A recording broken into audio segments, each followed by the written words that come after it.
Greetings ladies and gents, and welcome to the batch video for Forgotten Dungeon from the website Royal Road. This video will contain chapters 54 to 58. The link to the original will be down below. And as always, I hope that you enjoy. And if you do, please consider subscribing. Chapter 54. Uno. It was chaos. I tried my best to attend to 3 places at once, to keep non-bound and foolishly attacking the invaders, while also preparing her for an operation, checking on my newly evolved minion, and charting the long year's progress. While I was certainly capable of multitasking, this was still a bit too much. Why can't I simply be left alone? A word of complaint escaped from my mouth, and my only recipients were Non and Guardian. Both didn't answer, as the former was busy squirming, trying to loosen my ropes, and the latter was observing his new pets. Or rather, their eggs, and not one kobold had hatched yet.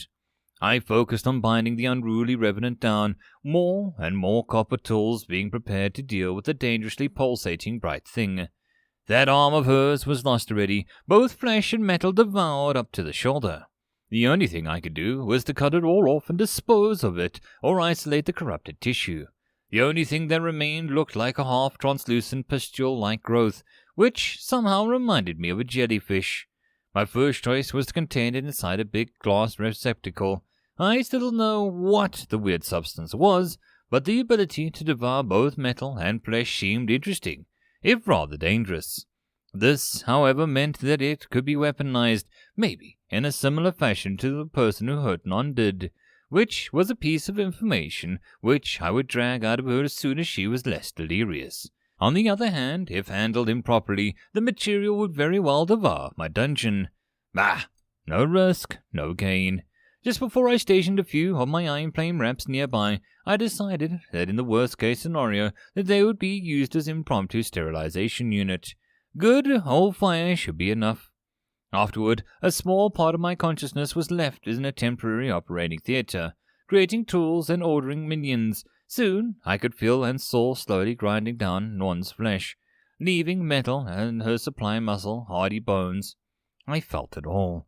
And at the same time, I could also tell my copper tool had been constantly regenerated if I wanted to shear her body the way through. Though, of course, it would take time, but I was anything but patient. I turned my attention towards the tunnels where the fight against the sneaky invaders took place. My cameras displayed a scene of total carnage. They were scraps of flesh, broken bones, fur, headless and armless corpses everywhere. To add to the insult of injury, various rattlings were strewn about like dolls destroyed in a petulant child. And blood. Blood everywhere, painting both the ceiling and the walls crimson red. Slowly, the scene was getting cleaner. My constant devouring of foreign material starting up, and now the sentients were dead. Only the scars of the crumbled rock would soon remain as a silent witness to the destruction. The human was dead, his haughty body crumpled like a useless rag, his head torn off his torso by the monstrous force. My first evolved minion was still nearby, his muscular body breathing heavily, the reaction of winning to the fight, or maybe the evolution. Who knew? The system called him Berserker, and he really looked the part. I observed him for a second, and he looked similar to a video game character. Vermintide, was it? Or at least I thought so. A rat ogre. I believe that was what the monster was called. The current form of Berserker was certainly similar, but there were also differences. For example, his face had a shorter, more human-like snout, with teeth reminiscent of a shark instead of a rat. A few rows of scary fangs, ready to tear into the flesh and bone. The hands also looked different. The claws were still there, but a more subdued form, and the ability to wield weapons and perform complicated maneuvers, not simply weapons, but tools, that said that my regenerator mutant had lost the bestial features, including the overgrown muscle, vicious expression, and green glowing eyes. And the mane? Yeah. A lion-like mane formed around the brown fur, reaching down to his shoulders. At least now it would walk on 2 feet, which put it a little more than 2.5 meters in height. Savoring the sensation, I spoke. Analyze. Regenerator mutant called Berserker. A surprising effect of overusing a never-before-seen magic drug. A primal form was a simple rat. After another enforced evolution, the final effect is anything but ordinary. The large, vicious rat humanoid has nearly unlimited ability to regenerate, but unlike its distant cousin, the troll, neither fire nor acid will disrupt its function. Instead, only destroying both the brain and the heart at the same time will slay the beast. The same magic still remains in the creature's bones, and as such, further mutations are possible. Despite becoming a member of a completely different race, Berserker still considers himself a ratling, a progenitor of a new species. He has been graced with an enhanced intelligence and an emotional capacity. Lovely. A real monster. I had already decided on a perfect role for him, and indestructible as he was a berserker seemed a perfect fit for the third force boss position, especially if I equipped him right. Some cursed armaments would feel just right. I couldn't wait to try my hand at kitting him out. Right now, the newly evolved monster was slowly making his way to the battlefield, eager to stop the Long-Ears' invasion. I was giddy, waiting for his arrival, expectantly waiting for both the aggressor's reaction of horror and the perspective of the quickly approaching carnage. In the meantime, my attention turned towards the second-floor entrance. I had to make sure that my newest enemies weren't pushing too hard. And this came as a surprise. I did order the Libras to get a hold of ground to keep the attackers' work busy, or something. Anything. They were expendable, after all, but, the forces trying to keep the elves in check were mostly comprised of ordinary Libras. The few Libra captains and even fewer Libra exploders, some ratlings also joined the battle, helping my creatures with both sneak attacks and covering fire. Normally, each of these minions would be doing their thing. Exploders would be charging, Libras would be charging, captains would be charging, most of the ratlings would be charging also. Yeah, pretty much all my creatures would recklessly run to their deaths, catching the defenders' arrows in their faces and squishy parts.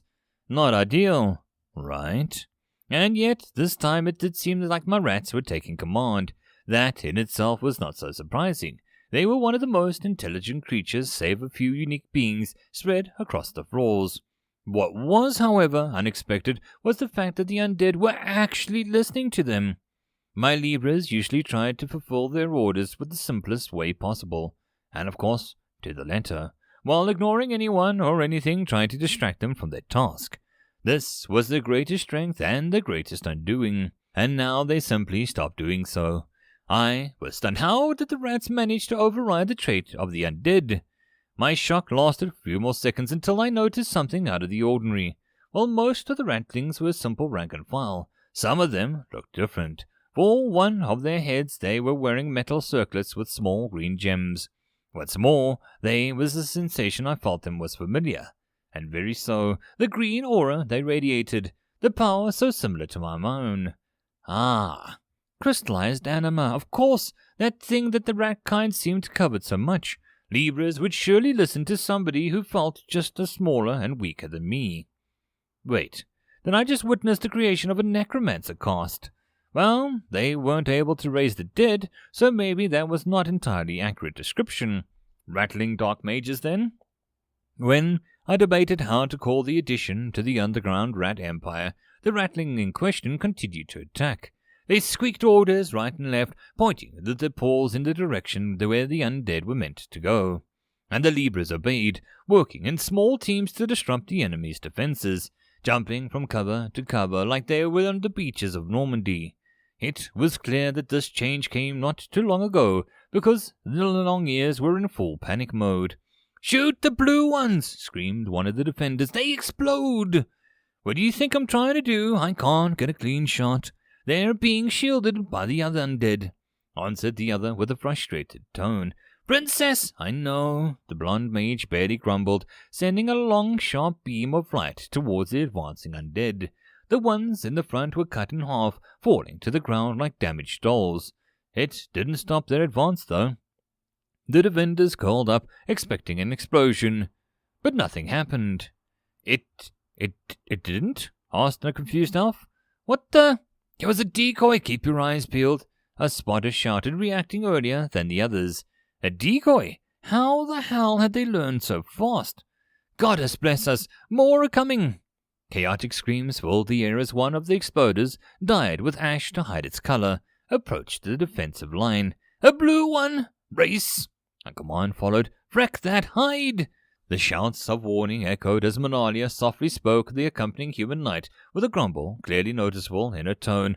"Are you all right, Jake? Another one is coming." A grunt of acknowledgement was the man's only answer as the silent warrior steadied his position and took up deep breath and extended his shield once again. I could tell that this wasn't the first time he did so during the battle, and that this was taking a toll. The undead started to run, electric weapons lighting up in the hand, covering and the surrounding it blue, unearthly light. After a few seconds, the speeding Libra hit the half-translucent barrier, its body exploding in a blade of glory. The chamber shook heavily. A few pieces of dirt fell from the ceiling, and another crater was added to the room's decorations. The defender's only response was another grunt, but the shield still held. Still too weak, I mouthed bitterly, but my mood instantly improved as I zoomed in on Jake's face. My camera had discovered a speck of blood forming in the corner of his mouth. The man immediately swallowed it down, throwing a quick glance at his master's direction, seeing as she was still absorbed in studying the advancing enemy and his calm gaze to turn towards the battlefield. "Where is the reinforcements?" she whispered under her breath, sending another beam to the right of her minions. I didn't know if it was an effect of her reckless attack or maybe a tactical decision made by the rattlings, but most of the electrical chandeliers had been destroyed, not being able to reappear for as long as the sentients occupied the hall. My undead, however, could see perfectly in the dark, the rattlings being not much worse at it. Their enemies, the elves, could also see some semblance of night vision, but it was a slower quality than the one used by my creations. I judged so mostly because their arrows became devilishly accurate only in a small circle of light remaining around them. The surrounding darkness stirred and the elven soldiers echoed its activity. "Something's coming! Prepare your bows! Wounded, get back to the healer! Check your ammo!" One of the warriors was especially religious, or maybe just a priest. He has started a chant. I stirred, but no magic lights appeared from the nothingness. It seemed to be a purely moral-raising tactic. "Oh, our goddess Marabella, you who watch over our world, our eternal guardian, patron of the sacred swords, the defender against the corruption, light in the darkness, bless us as we stand in your name, protectors of the lunar kingdom, shields of the sentient races, luminaries of knowledge, servants of peace." He stepped to take another breath, only to continue his obnoxious preaching with another louder tone. "Bless us as we praise your name and cut away the darkness. Oh, our goddess Marabella." A moment of tense silence followed, interrupted only by a few rattling squeaks. The long ears didn't know it, but orders were given to the Libras. Only a dozen or so invaders remained, not counting the princess and her shield knight. On the other side of the room, about 30 undead slowly were getting into formation. The common variety up front, with their square shields at the ready.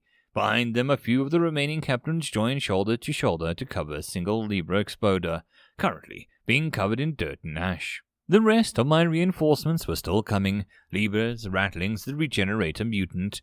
Another few nervous minutes passed, both sides preparing for the unavoidable conclusion. I could see the sweat forming on their brows, widely opening eyes scanning the darkness surging with activity. The elves were full of fear, their hearts beating louder and louder as the silence dragged on. And then a noise came. 1, 2, 1, 2. The undead's feet striking the ground in perfect harmony, like soldiers on a parade. Are they marching?" asked one of the elves, his voice strained. "By the gods, what's happening here? Oi, how fast are they learning?" Soon from the surrounding gloom a dense mob of Negroes appeared, a rhythmic marching getting their invaders' nerves. I was afraid of this. The Forgotten Dungeon has access to military data. Manalia muttered under her nose. There is no way we have to change our attitude. It is no longer simply a dungeon conquest. No, this is war. The only question is how deep into the rabbit hole goes. Does it find some books, maybe magical aids, or... The princess trembled. Or did it find a damaged or, God forbid, fully functioning strategist? She shook her head, clearing her grim expression. I will analyze this later. Survival takes priority for now. She coughed, her voice growing sharper and louder. Prepare yourselves, men. First rank, fire. Second rank, ready for melee combat. Her command woke up the remaining elves, their bodies quickly reacting to the orders, even though their minds were still in chaos. What's our motto, men? She screamed. Never again. I didn't hear you. Never again. We will purge this darkness. A vigorous shout answered her. Even if all that's left of us are bones. Soon the first volley was sent loose, and in answer to that, the Libras were ordered to charge. The once neat formation quickly breaking away, forming gaps. Captains with heavier armor and better equipment could be seen trying to get up front. Many things could be said about the Libras, but there was no coward amongst them. Then again, do undead even feel fear? Alban sharpshooters added few more arrows to the mix before switching to the daggers and knives. With a short shout, and the second line stepped forward, shielding them from the clashing with the undead. The sound of the colliding metal and the gasps of pain filled the air. Give them hell! Manalia shouted out while cutting down the undead after undead. Her men followed, suddenly devoid of fear. The battle raged on. I could easily infer the pure skill that they were far above my minions, their blades cutting, shearing, tearing Libras, breaking their bones. Their reaction speed, coordination, and morale were all top-notch. I even saw one of the frail things kicking an undead Sparta style, sending the undead tumbling down. But how do you fight against an opponent who doesn't stop even when you cut off both arms? Who doesn't tire? Who doesn't fear death? And most importantly, who has numerical advantage and doesn't care about casualties? Blue one! A terrified scream cut out to the air as half the elves spotted my little surprise.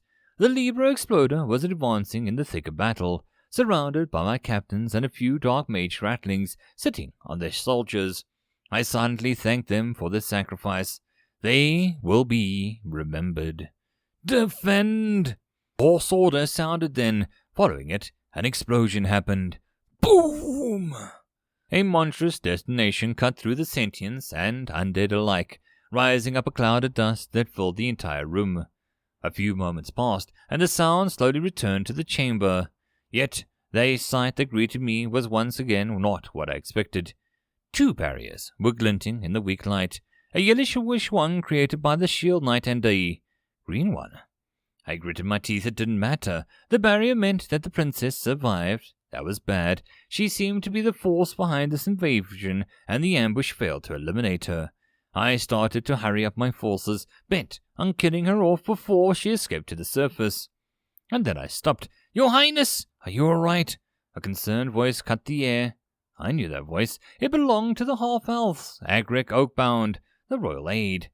Frick! Your Highness, he screamed, his large, muscular figure moving cautiously. Oh, shut up, a tired voice answered him. The dust settled, showing that, as I thought, Manila survived. No serious wounds could be seen on her body either, barring a few scratches. She was currently clutching and kneeling against the knight's back, the man throwing up large amounts of blood. I told you not to overextend yourself, she spoke quietly to the human while ignoring the surroundings. Why do you always have to do this, Jake? The knight's only answer was a weak smile, followed by another bout of puking of blood. Your Highness, the leader of the reinforcements started to speak, suddenly looking much less sure than before. The men behind him, I counted at least 50, shovelled hesitantly. What? She asked in a sharp tone. What are your orders, princess? He squeezed through his throat. A moment of silence followed. Jake puked up some more blood. Kill them, she answered in a cold tone, and turned to gaze at the slightest. I want all of them dead. Your wish is my command, Agrek shouted, and turned around and led his team to clear the chamber. It was clear that he wished to be as far away from the royal princess as humanly possible. Yet he didn't forget to leave a bunch of guards in the chamber before going off to fulfill her demands. Thanks to leaving so eagerly, he didn't notice the Millennia's hands were tightened so hard that it turned white. Jake, however, was able to see it. With a slow and careful motion, his gauntleted hand reached for hers, and one by one her fingers were pried loose. Only then the princess's gaze softened. You fool, she whispered. All of that romance happened while in another part of the chamber my minions were getting slaughtered. To tell the truth, most of the survivors were Libra captains and Dark Mage ratlings. Currently, they were retreating east into fighting formation. 1 or 2 lacked limbs, and the rats had their fair share of shrapnel wounds, which meant that they were shields and completely foolproof. But they didn't stop them from steadily moving back. All around, the heavily damaged Libras were doing their best to slow down the attackers. "What the hell is this?" asked one of the elves. "Yeah, are we fighting a dungeon monsters or thrice-cursed mercenaries? Stop your nagging, pursue! You heard the princess, didn't you?" "As did you," one of the officers grumbled. "I also heard yet another batch of soldiers was sent for." "What? But it's already too much for a dungeon dive." "Are you daft?" the man said indignantly. "What part of this massacre looks like a dungeon dive to you?" "Bah! What's worse that could happen?" "Fool!" the elf summoned an earth spike, slamming it into the rattling shield. The poor creature screamed, but the green barrier still held. "See? That's what the Forgotten Dungeon is capable of. On the 2nd floor. Their running, a shout cut out of the conversation short. Indeed, my minions decided to change their strategy and leg it. I blamed the decision on the rattlings, as the Libras didn't have any self-preservation instincts to speak of, and yet the pursuing sentients followed right behind them, but their efforts were hindered by the slow drip of Libra reinforcements. A few more minutes passed, and the escapees left their pursuers in the dust. I wanted to turn the situation around, and another batch of soldiers descended the stairs. This time they were led by Ian Sleekit, the second aide, a delicate-looking but dangerous man. "My princess," he bowed, "what are your orders?" "We go after Agrik," she spoke curtly. Her human knight was already healed, though still looking a bit pale. "But, we don't know if he went in the right direction. Shouldn't we map the space independently? Isn't that the standard procedure?" he asked while raising an eyebrow. "Normally, I would agree," Manilia nodded, now calm and composed. The earlier murderous rage nowhere to be seen, but it seems like the dungeon has devoured not only technology but also, tactics manuals. "Are you sure?" "There is no other explanation."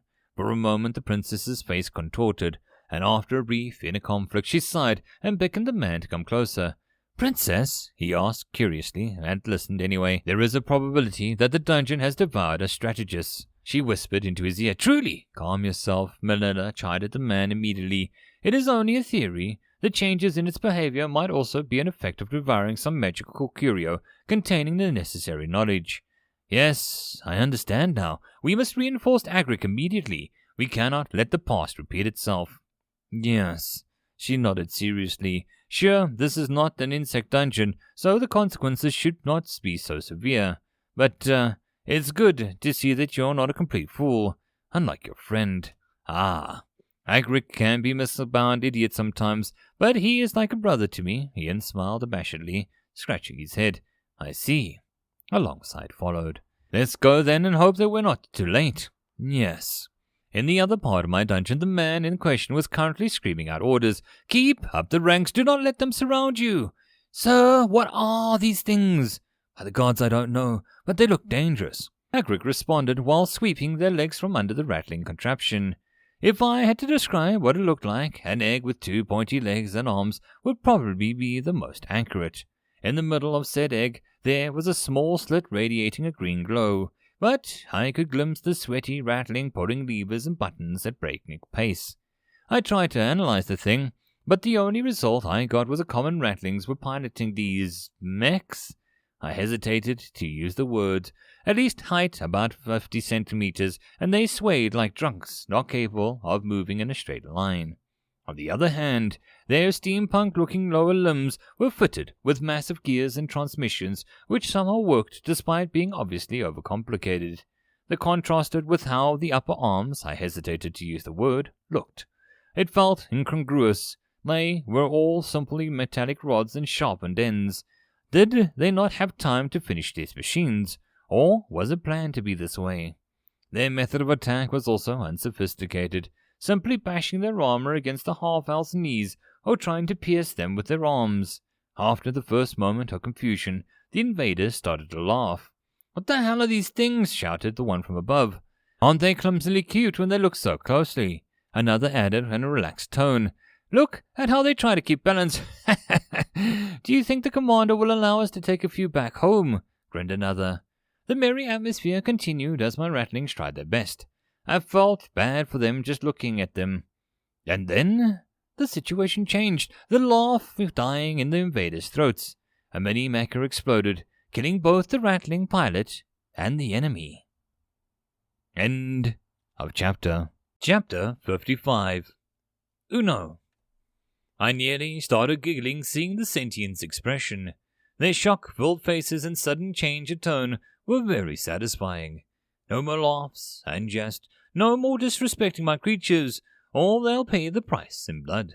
Most of my soldiers took a few steps back, instinctively gathering into a large blob of flesh and pointy armaments, clearly a human herd behavior at work. They stared wildly at their nearly dead companion. The unlucky soldier gasped a few times as his body still desperately clinging to life, before gurgling and slowly sliding down to his knees, falling into the bloody dirt. I noticed that his crotch, chest, and face had been completely obliterated by the explosion, flesh shredded from the bone. It was both a vicious and an effective way of getting rid of opposition, not counting the death of the rattling pilot. Speaking of which, the state of the mini-mech was much worse than those with his victim. The upper part was completely gone. The strength of the explosion turned the metal into murderous shrapnel. Bent and sharp metal shaped outwards with a gruesome flower was a piece of clear evidence that the explosion originated inside the machine.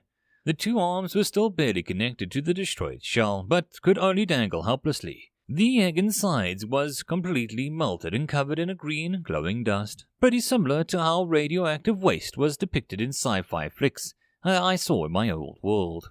Only flecks of flesh and bone remained of the rat pilot, and a smell of burnt fur filling the surrounding air. All in all, the expected outcome for something that looked similar to reactor overload. There was one thing that confused me, however, and that was the reaction that the rattlings had. Instead of capitalizing on the invaders' inability to act and attacking, they too stared at their former companion's metallic grave while squeaking at each other.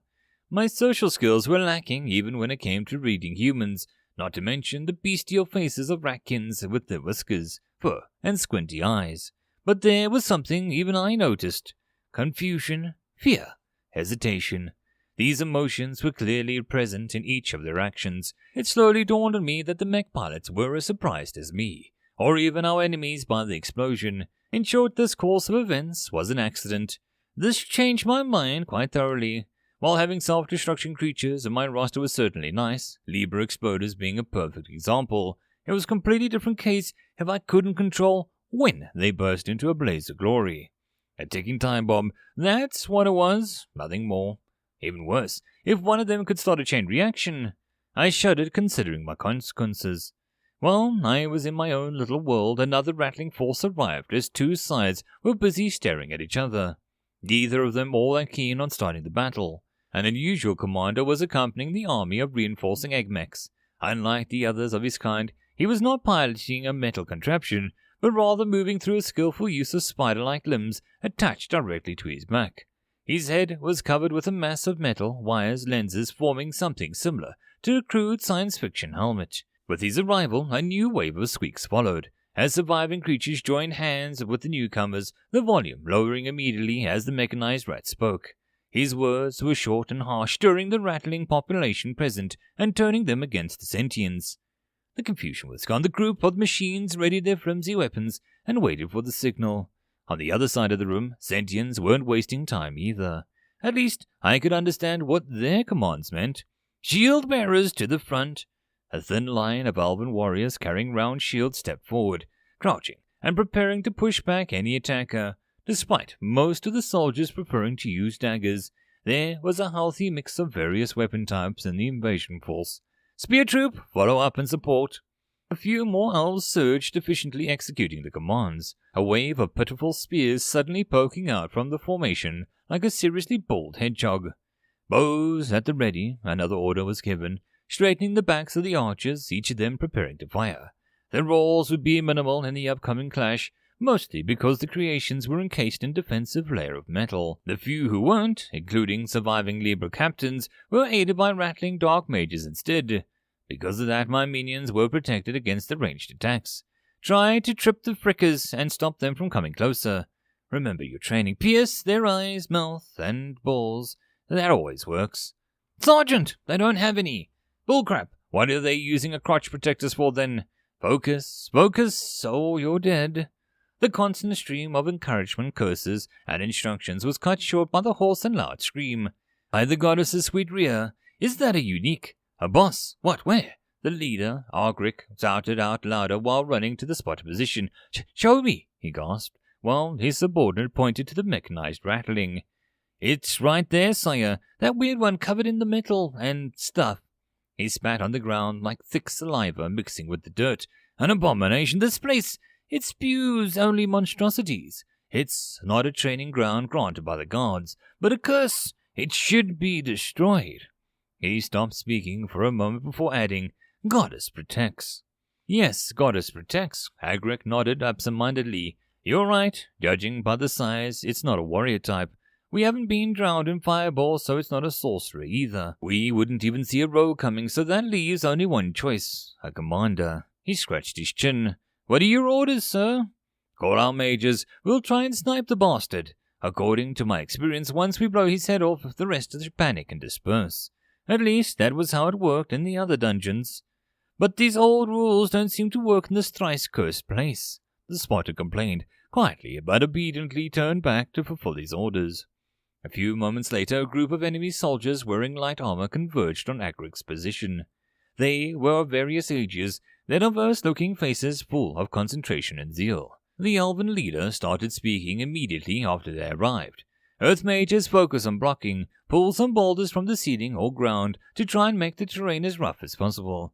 These things seem to have a hard time walking on a flat ground. Let's make them work for it. Two of the surrounding soldiers nodded, immediately moving forward and pelting my creatures with various pieces of rock and dirt. The damage they dealt was minimal, a bent mechanical arm here, a scratched out a shell there. I was, however, worried about the mini-mechs falling down. I do notice that they were unsteady with movements. Gingy, concentrate on healing, don't waste your energy attacking. I don't think water would help us in this situation. Yes, sir, a slender and delicate elf saluted, turning back to return to the back lines. His formerly white gloves were already stained with blood and sweat. And you three, Agric stared at the remaining faces, I have a job for you. These monsters aren't like the other ones we've encountered. They have a chain of command, they fulfill orders, plan, and they have a leader, a general, an alpha. Whatever you want to call it. The mage's expressions grew even sharper. I didn't know that was physically possible. Fire magic has a reputation of being the strongest and most violent out of the four elements. I want to prove that reputation today. Cut off the Hydra's head and burn it. You can count on us, grinned the youngest one. His girly face was twisting into an angry expression. I saw the decimation that the royal entourage experienced. These creatures will regret attacking our forces. It'll be for the goddess to destroy anything connected to Magi-Tech Empire blasphemy, said another one. Could you please show us the target? Yes, of course. Let's go. After a while, the trio of mages appeared on the temporary hill, made up of boulders and loose dirt. Both mages doing. From there, the elven leader pointed at my rattling commander. I see the monster, Master Agric. Me too. They immediately started to prepare their long-range attacks. With faces full of concentration, they coalesced the flames, slowly growing in size. A chant followed like a strange melody begging for the form to mold into shape. Normally, I would find the process fascinating, as ordinary magic was still beyond me, but I've been spoiled rotten by the blue-famed noble. His spells are stronger, keener, faster, more exciting to watch. These sparkles, they were on the level of parlor tricks. My rattling commander wasn't one to take his chances, though. He pointed towards the concentrating mages and let loose a string of commands. Following that, a few of the lever captains moved forward, the dark mages on their shoulders, casting their greenish barriers, effectively stopping the assault before it even started. The elven mages still tried, letting grunts of exertion as the spells flew through the air. Arm-length arrows made up from flames, a beautiful sight, yet the force behind them was laughably weak, and was easily dispersed either by the sturdy shells of the egg-mechs or the barrier. "Pah!" Agric angrily kicked the ground. "No easy way out then," he mumbled. "We need to take the fight to the enemy, and do it skillfully." The soldiers weren't very keen on advancing the exploding and subsequent death of the companion, filling them with a healthy dose of dread. On the other hand, my ratlings were currently in the middle of waddling through the room, their egg mechs pretty useless in rough terrain. As the battle started to heat up, I vividly felt two things. Firstly, the elven blonde princess was currently running towards the commotion, her soldiers reinforced with a new team straight from the surface. Secondly, the ratlings managed to wake up Charles Blueflame, gain our kingdom noble. The man in question was currently sitting on his knees, retching. I immediately changed the focus of my attention in order to observe his actions. Helping him was a long shot, but the risks were minimal, and more chaos would be stirred above ground the better. Considering the man's character, I was pretty sure that he wouldn't take this insult lying down. The redhead blue flame spat out a few more times, thick globs of stomach acid, mixed with something weird splattering on the ground. His expression was twisted in an expression of disgust. "What the hell is this green goop? It's all over my face. Worse, even my clothes are smeared with it. I think I smell like crap." It was at this moment that he noticed the ratlings making a strategic retreat. He stared at it for a moment before yelling, "You little, get back here!" Like a comedy skit, he clambered to his feet before unsteadily running after the rats. His gait, however, was much too slow, and my creatures easily escaped into their tunnels. Only after losing sight of them did Charles look around, his face slowly brightening with an expression of understanding and anger. "What happened?" he spoke to himself. "We talked about elven equipment, then I was, attacked, drugged, betrayed. My men, Master Vincent too." His gaze jumped from one figure lying on the floor to the other before resting for a moment. They want to destroy the dungeon core, even the whole dungeon. My work, my future, these fricking whoreson elves. His eyes snapped open and his jaw clenched tightly. They wanted to kill me. Me! The one of the blue flames. The sons of witches, insane, incestuous zealots. Are they thinking that with all of this crap that has been happening, we don't have time to fight them? He kicked one of the guards lying on the ground awake. The man curled up from the pain while coughing out his lungs. It was, however, enough to wake him up from his trance. Seeing his reaction, I wondered what these ratlings were doing to the sentients if the solution to waking them up was so simple. "Get up!" Charles shouted at the human soldier, redoubled his pitiful efforts to stand up. Only after seeing him scrambling, the noble moved to the other one. "I have to get back to the surface, to my forces. Organize an expedition, get revenge." His face twisted again, this time into a wild smile. "I'll show you witches that disappearing into the dungeon can happen to you too." With steadier movements, he started waking up the rest of his companions. For the common soldiers, a solid kick to the noggin was enough. Most of them groaned in pain, but quickly came into the senses. The armor of a few was dirtied and green. When it was Master Vincent's turn, Charles changed his approach to a more delicate. He bent down and reached for the major's shoulder and started to shake him down. The old man soon opened his eyes, and a brief moment of confusion immediately replaced with a resigned clarity. "The young princess is a ruthless one, I see." He smiled weakly towards the noble. "This was a most unpleasant surprise. How did you manage to avoid the effects of the green poison, sir?" "So that's how it's called. Fitting." Charles nodded, suddenly looking calm and collected.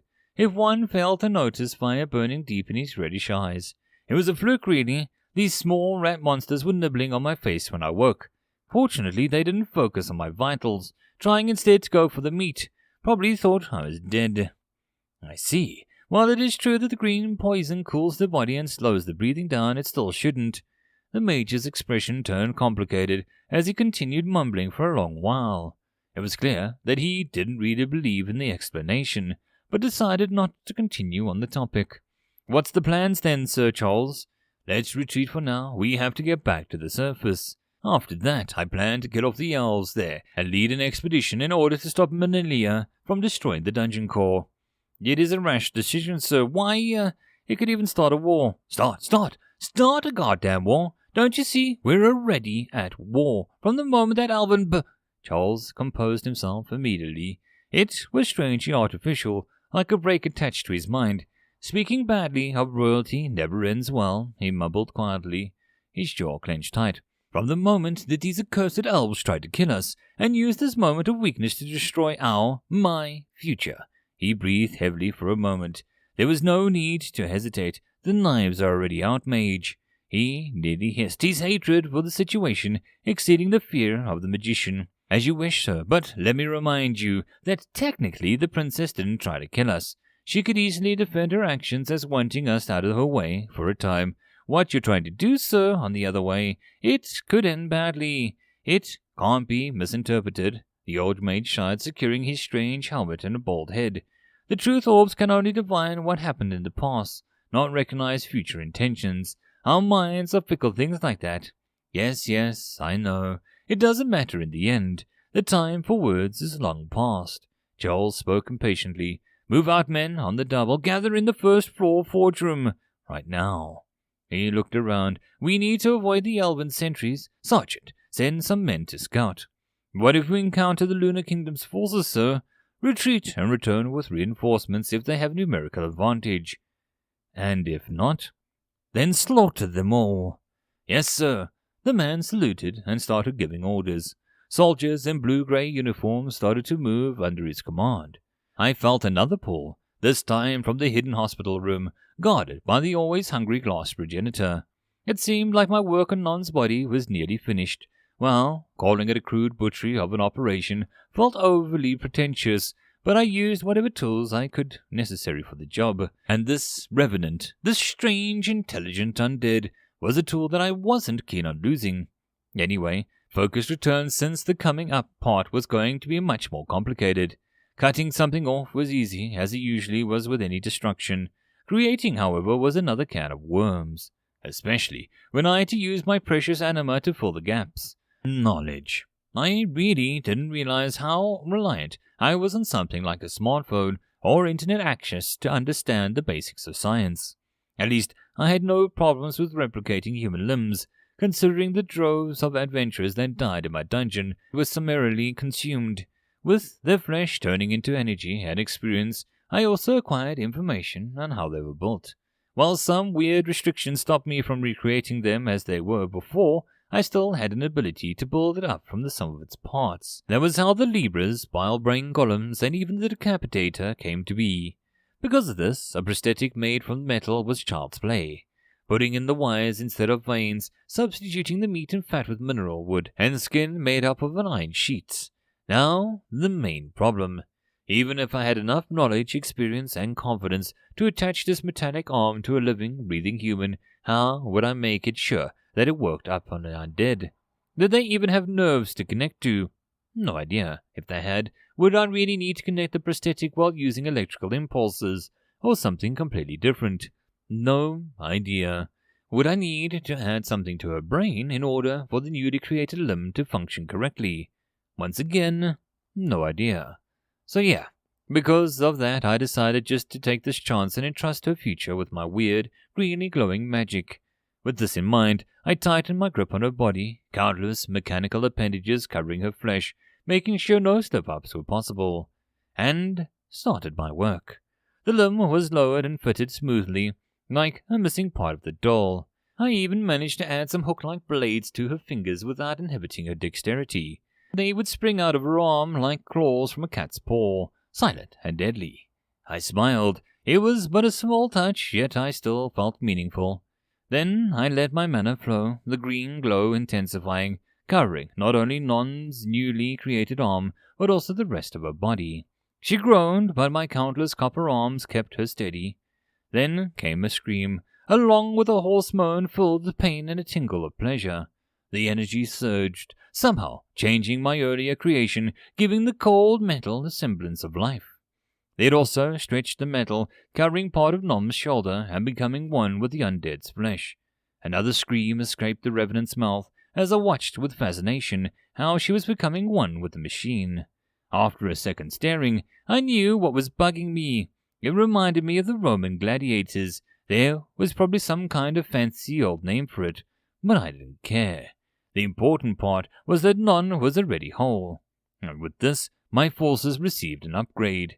Feeling a bit giddy, I released my iron, copper-reedy grip. The Revenant opened her eyes before staring at the ceiling. "What are you waiting for?" I asked. "I managed to repair your arm. Should be all right now." Her head turned, taking in the grey golem of metal, iron slowly turning darker and darker. She didn't smile, but there was seriousness in her eyes. New? She stuttered over the line. Yes, good as new. Now tell me, how do you feel? Seeing as the appendages retreated as she sat up on the table. A moment later she took a few steps forward, only to collapse immediately. Hey! Hey! What happened? I yelled, my investment suddenly turning worthless.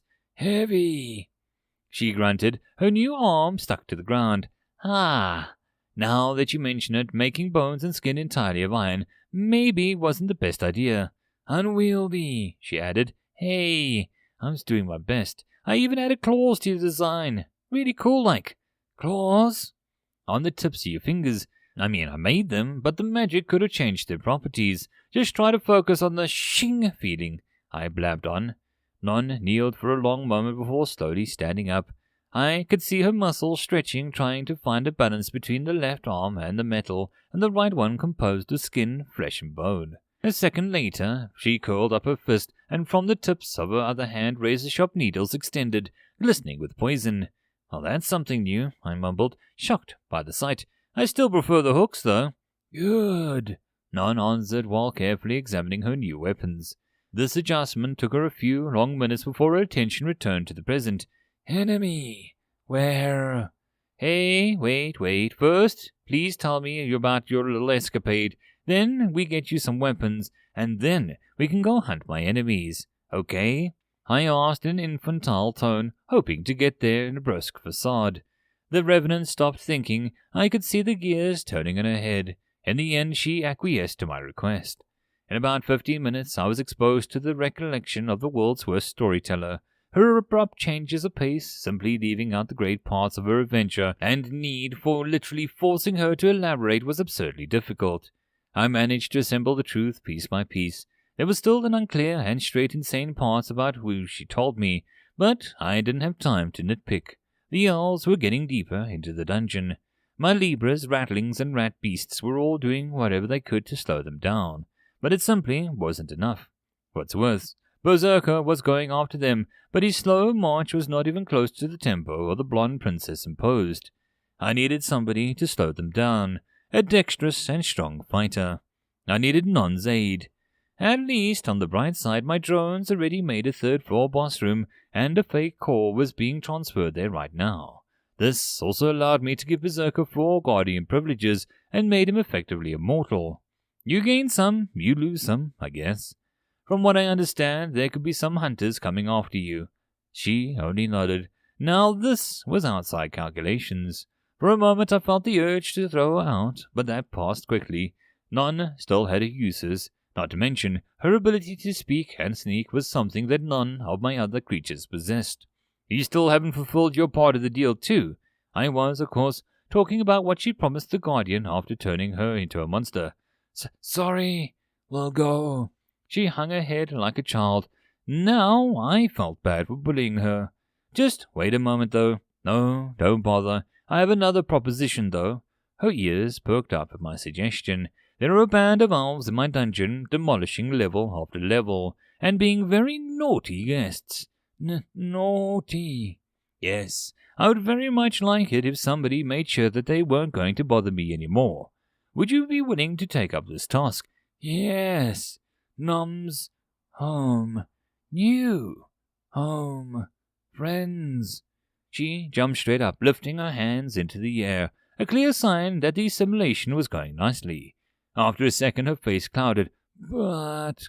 what's the problem? No weapon. Oh, you're right. That's not a problem. Wild fancy stuff was beyond me. As long as I only needed to replicate something the sentients brought into my dungeon, easy peasy. 2 daggers extremely similar to those the rogue named Tina once brought into my tunnels materialized on the floor. I only changed the color to a bit darker, just to fit non-style. She immediately picked them up, trying to cut and slash. Right, good, left, no. With disappointment, she threw one of the daggers behind. Of course, her new arm wasn't going to be the same as the old one. What needs to change, then? I asked, curiously, not keen on simply guessing. None scratched her head. Thicker. Thicker, you say? Not enough. She nodded. How about this, then? I asked, summoning a serrated dagger that the elves sometimes used. The Revenant examined it for a moment, attacking an invisible foe, before shaking her head. No. Does it need to be a dagger? No. A sword then, or rather a butcher's tool. It should suit you. This time I summoned something different, something that was left by that accursed human that I couldn't fully absorb. It was similar, yet different from my own cursed weapons. While the options that I had were all for the grandiose kind, a sword that cuts even steel, wielder hands included, and a tower shield that stops any attack once at the cost of the wielder's life, a helmet that allows to see in the dark but makes wielder blind in the sun, a dagger which takes life but half the damage is transferred to the wielder, and so on and so on. Nothing was really useful, so I wasn't really worried if the sentients managed to get the greedy mitts on them. The butcher's knife in question, though, a marvel. Its effect was simple, to bestow a regeneration and reinvigoration effect on the wielder in exchange for heightened aggression. By how the numbers worked, I guessed that it would kind of kill many more than my own cursed toys would, since by the virtue of being innocuous enough. But to be used on the undead seemed perfect. It was also heavy enough for none to wield it. And, most importantly, she seemed to like it, as whooshing sounds confirmed. How is it? Thick. Good. Are you ready to go visit our guests? Yes. Good. Here. I sent her the current location of the shadow jumped immediately. I observed lazily as she appeared at the back of the advancing group. The owls lost 3 of their people before even understanding that they were under attack. Complacent but understanding considering that their whole rear was covered in silent night shields. The whitish barrier hummed and moved with each step that he took backwards. Quite a skill, really. 2 more lost their lives screaming in fear and confusion, their throats cut mercilessly. Before the rest arrived, both the knight and the revenant were staring at each other. The second later, none sailed through the air, weapons ready to strike, only to bounce comically off the suddenly expanding shield. She got back up immediately, tilting her head in wonder. With a wide swing, none attacked, her butcher knife nicking the barrier, but not breaking it down. A few more brutal hits followed, but there was still no effect. The rest of the elves noticed that something weird was going on and they started to turn back, preparing to deal with the assailant. This thing blocked a powerful explosion, I sent. I don't think that you'll be able to break it with just physical strength. Use your teleportation, girl. None nodded, before jumping a few steps back and throwing her butcher knife at the barrier. The silent knight steeled his arm, tensing at the incoming attack. Using this as a distraction, the revenant jumped into the shadows once again, before reappearing behind the human knight. Her dagger threw through the air like a snake, turning and moving. There was nothing more that he could do but use his shoulder as a shield. With a grunt, the dagger dug deep into his flesh, the man's shield fading as he felt his backstab. A lovely schnicked sound resounding as the poisoned needles emerged from Non's fingertips. She came closer, a predator hunting a prey. But it came undone in a second. "Leave him alone, you witch!" A scream sounded following it. A beam of light assaulted the revenant. If she was any of my other creatures, she would have been at her end. But she wasn't. Without the slightest sound, she disappeared, only to reappear again a few meters back, her butcher knife already readied, while the dagger was still stuck in the knight's shoulder. There was an expression of curiosity on her face. "What are you?" asked Manalia, while coming closer to her defender. "An assassin from the Gaynard Kingdom." "Gaynard Kingdom," Non repeated her words, focusing on the hateful sounds. The princess, however, misunderstood her intention. "Ah, so you are one of those blasphemers," she spat on the ground. "To think that one army of the undead is not enough for you heretics." "Heretic! Don't lie to me. I can smell your undead, tainted nature even from here." A wild sneer appeared on the otherwise beautiful face. "I will clean the world of your kin. Body after body will disintegrate with my blessed light." "Weird." You witch!" Manalia literally glowed. An explosion of light followed, scorching both the ceiling and the floors. "Taste this." "What?" None answered while attacking a few soldiers standing behind the elven princess. They defended desperately, their cries going for help ignored by the 2 women. "Light," she pointed at Manalia. "Shadow," she pointed at herself. "Nobody wins." "That's what you think, Heretic. Princess, no! I am both the light and the darkness. Her form blinked between black and white, strange energy focusing near the small space in the eastern part of my second floor. Run, queried Non, while pointing at the mud elven princess. Yeah, of course, get back, I shouted, wholly not amused by the perspective of having another part of my dungeon demolished. Non blinked away, and Manilia let out her aggression, resulting in a pretty catastrophic consequences. End of chapter. Chapter 56. As Non safely teleported away, the elven princess spat something out that I could only call a vaporizing ray. The black and white colors surrounding her were compressed and then twisted together in a straight beam. It was unleashed through the tunnel, burning all opposition to ashes and quite literally unmaking part of my dungeon, turning rock, sand, and brick into gas. Only the empty space that was left behind, the air still hot and sizzling. She seemed her attack was slightly downwards, so that the destruction reached my third floor, punching through the level divide with ease and creating some kind of a ramp. The rest of our minions quickly backed off of what they perceived was a safe distance, staring daggers at the elves, but not stupid enough to attack. That was the rattling self-preservation instincts at work, I guess. The commander squeaked a few times, ordering the retreat, but his minions were still starting to suppress whiners in engagement, if I could call it that, while the remaining elven warriors barely sported any wounds, not counting the enemies eliminated by the bloodthirsty revenant. The enemy couldn't be said to be about their mental health. Gasps, whispers, and gazes full of fear accosted Manilia, a clear indication of the unnaturalness of the power that she unleashed. I noticed that a few of them were even clutching their weapons in an erratic manner. The elven royal in question was currently lying on the floor, gasping for breath. Her pale face and trembling hands induced panic in the surrounding soldiers. They both feared her and were afraid that she would die. How curious. Jake, she whispered, and pained voice barely audible over the noise.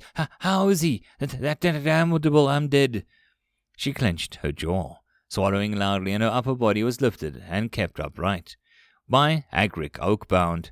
He cradled Manilia in her arms, and, unlike the followers, his face was filled with concern, not primal fear. Your Highness, how many times have I asked you to control your temper? The magic you wield is mighty, but not omnipotent.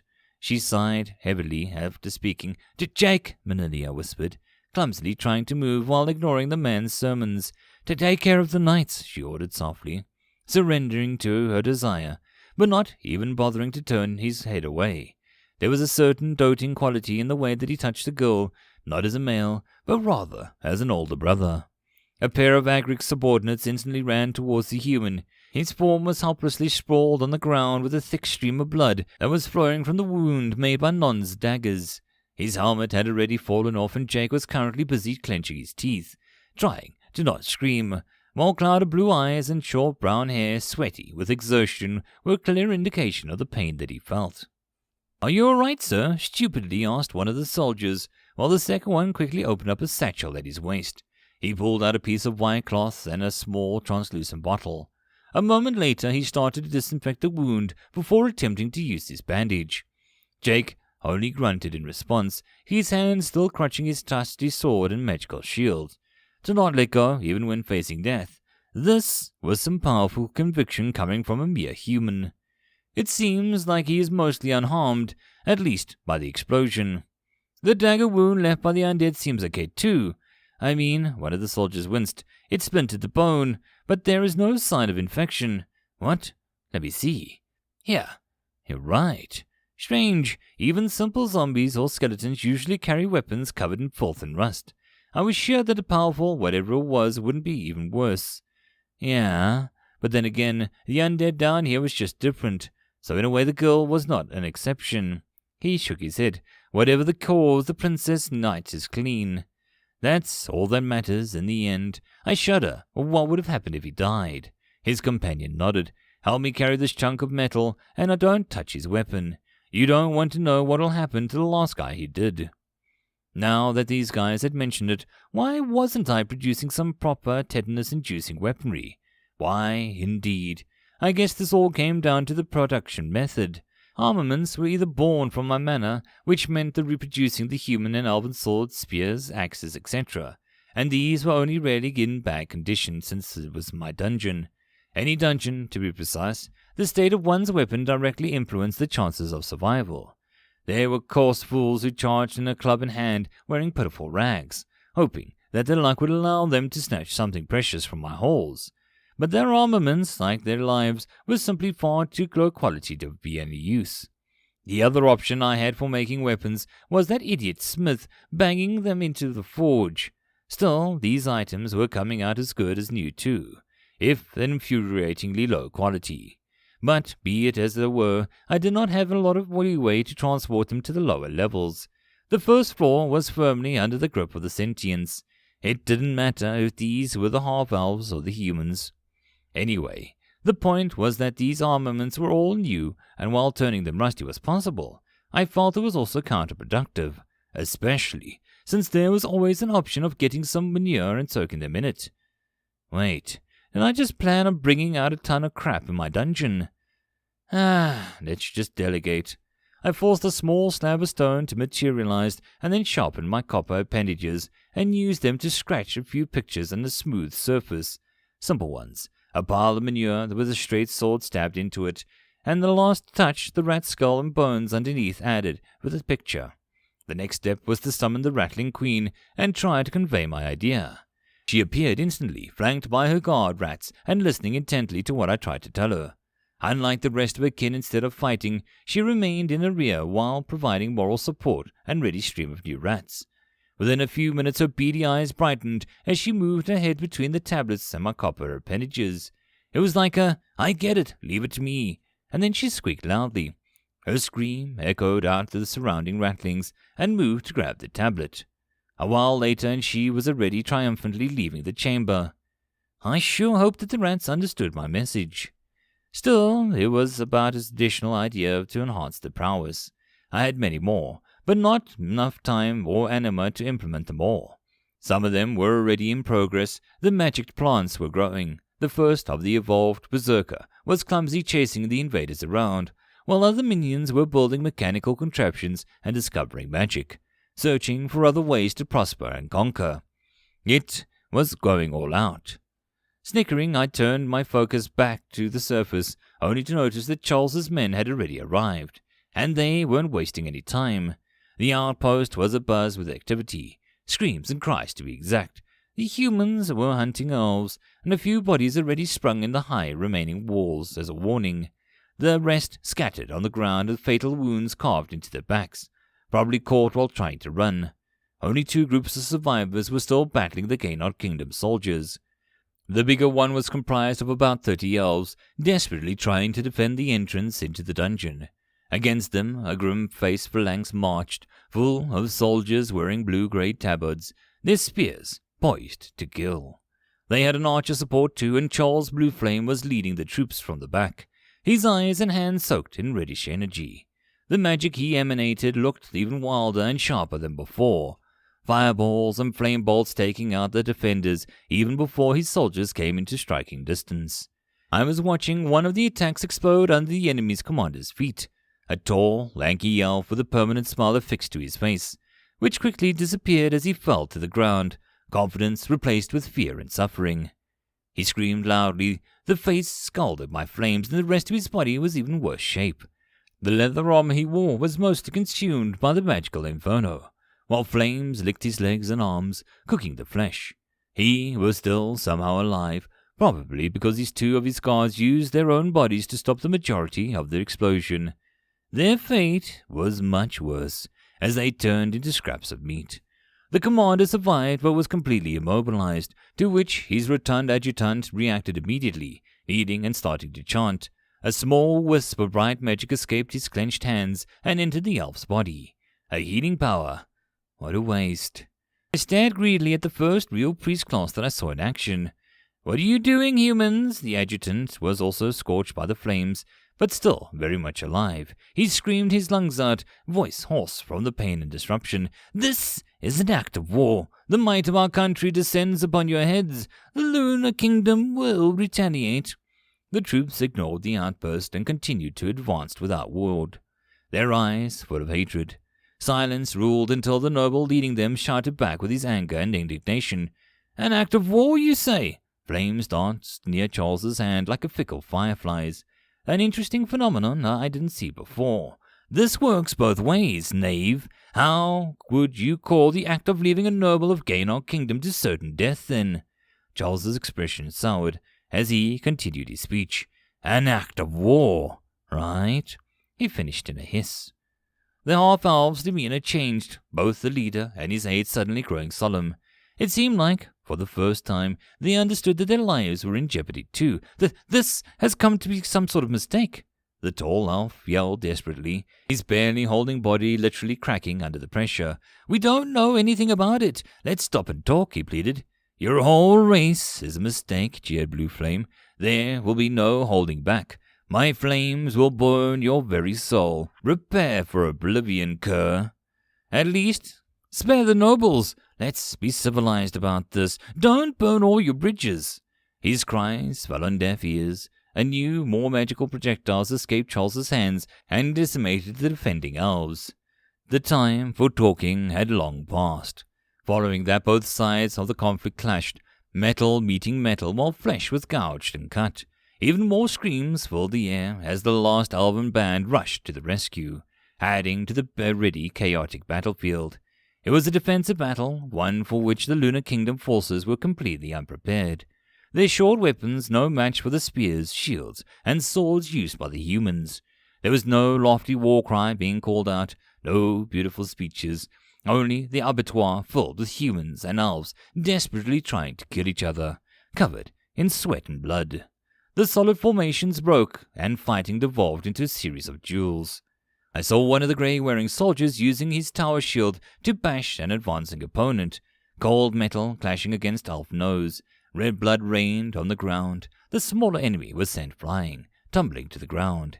As he lay there, stunned, the human lifted up his armored foot and crushed his head, only to get interrupted by a charging elf whose weapon sunk between his shoulder blades, forcing the man to his knees.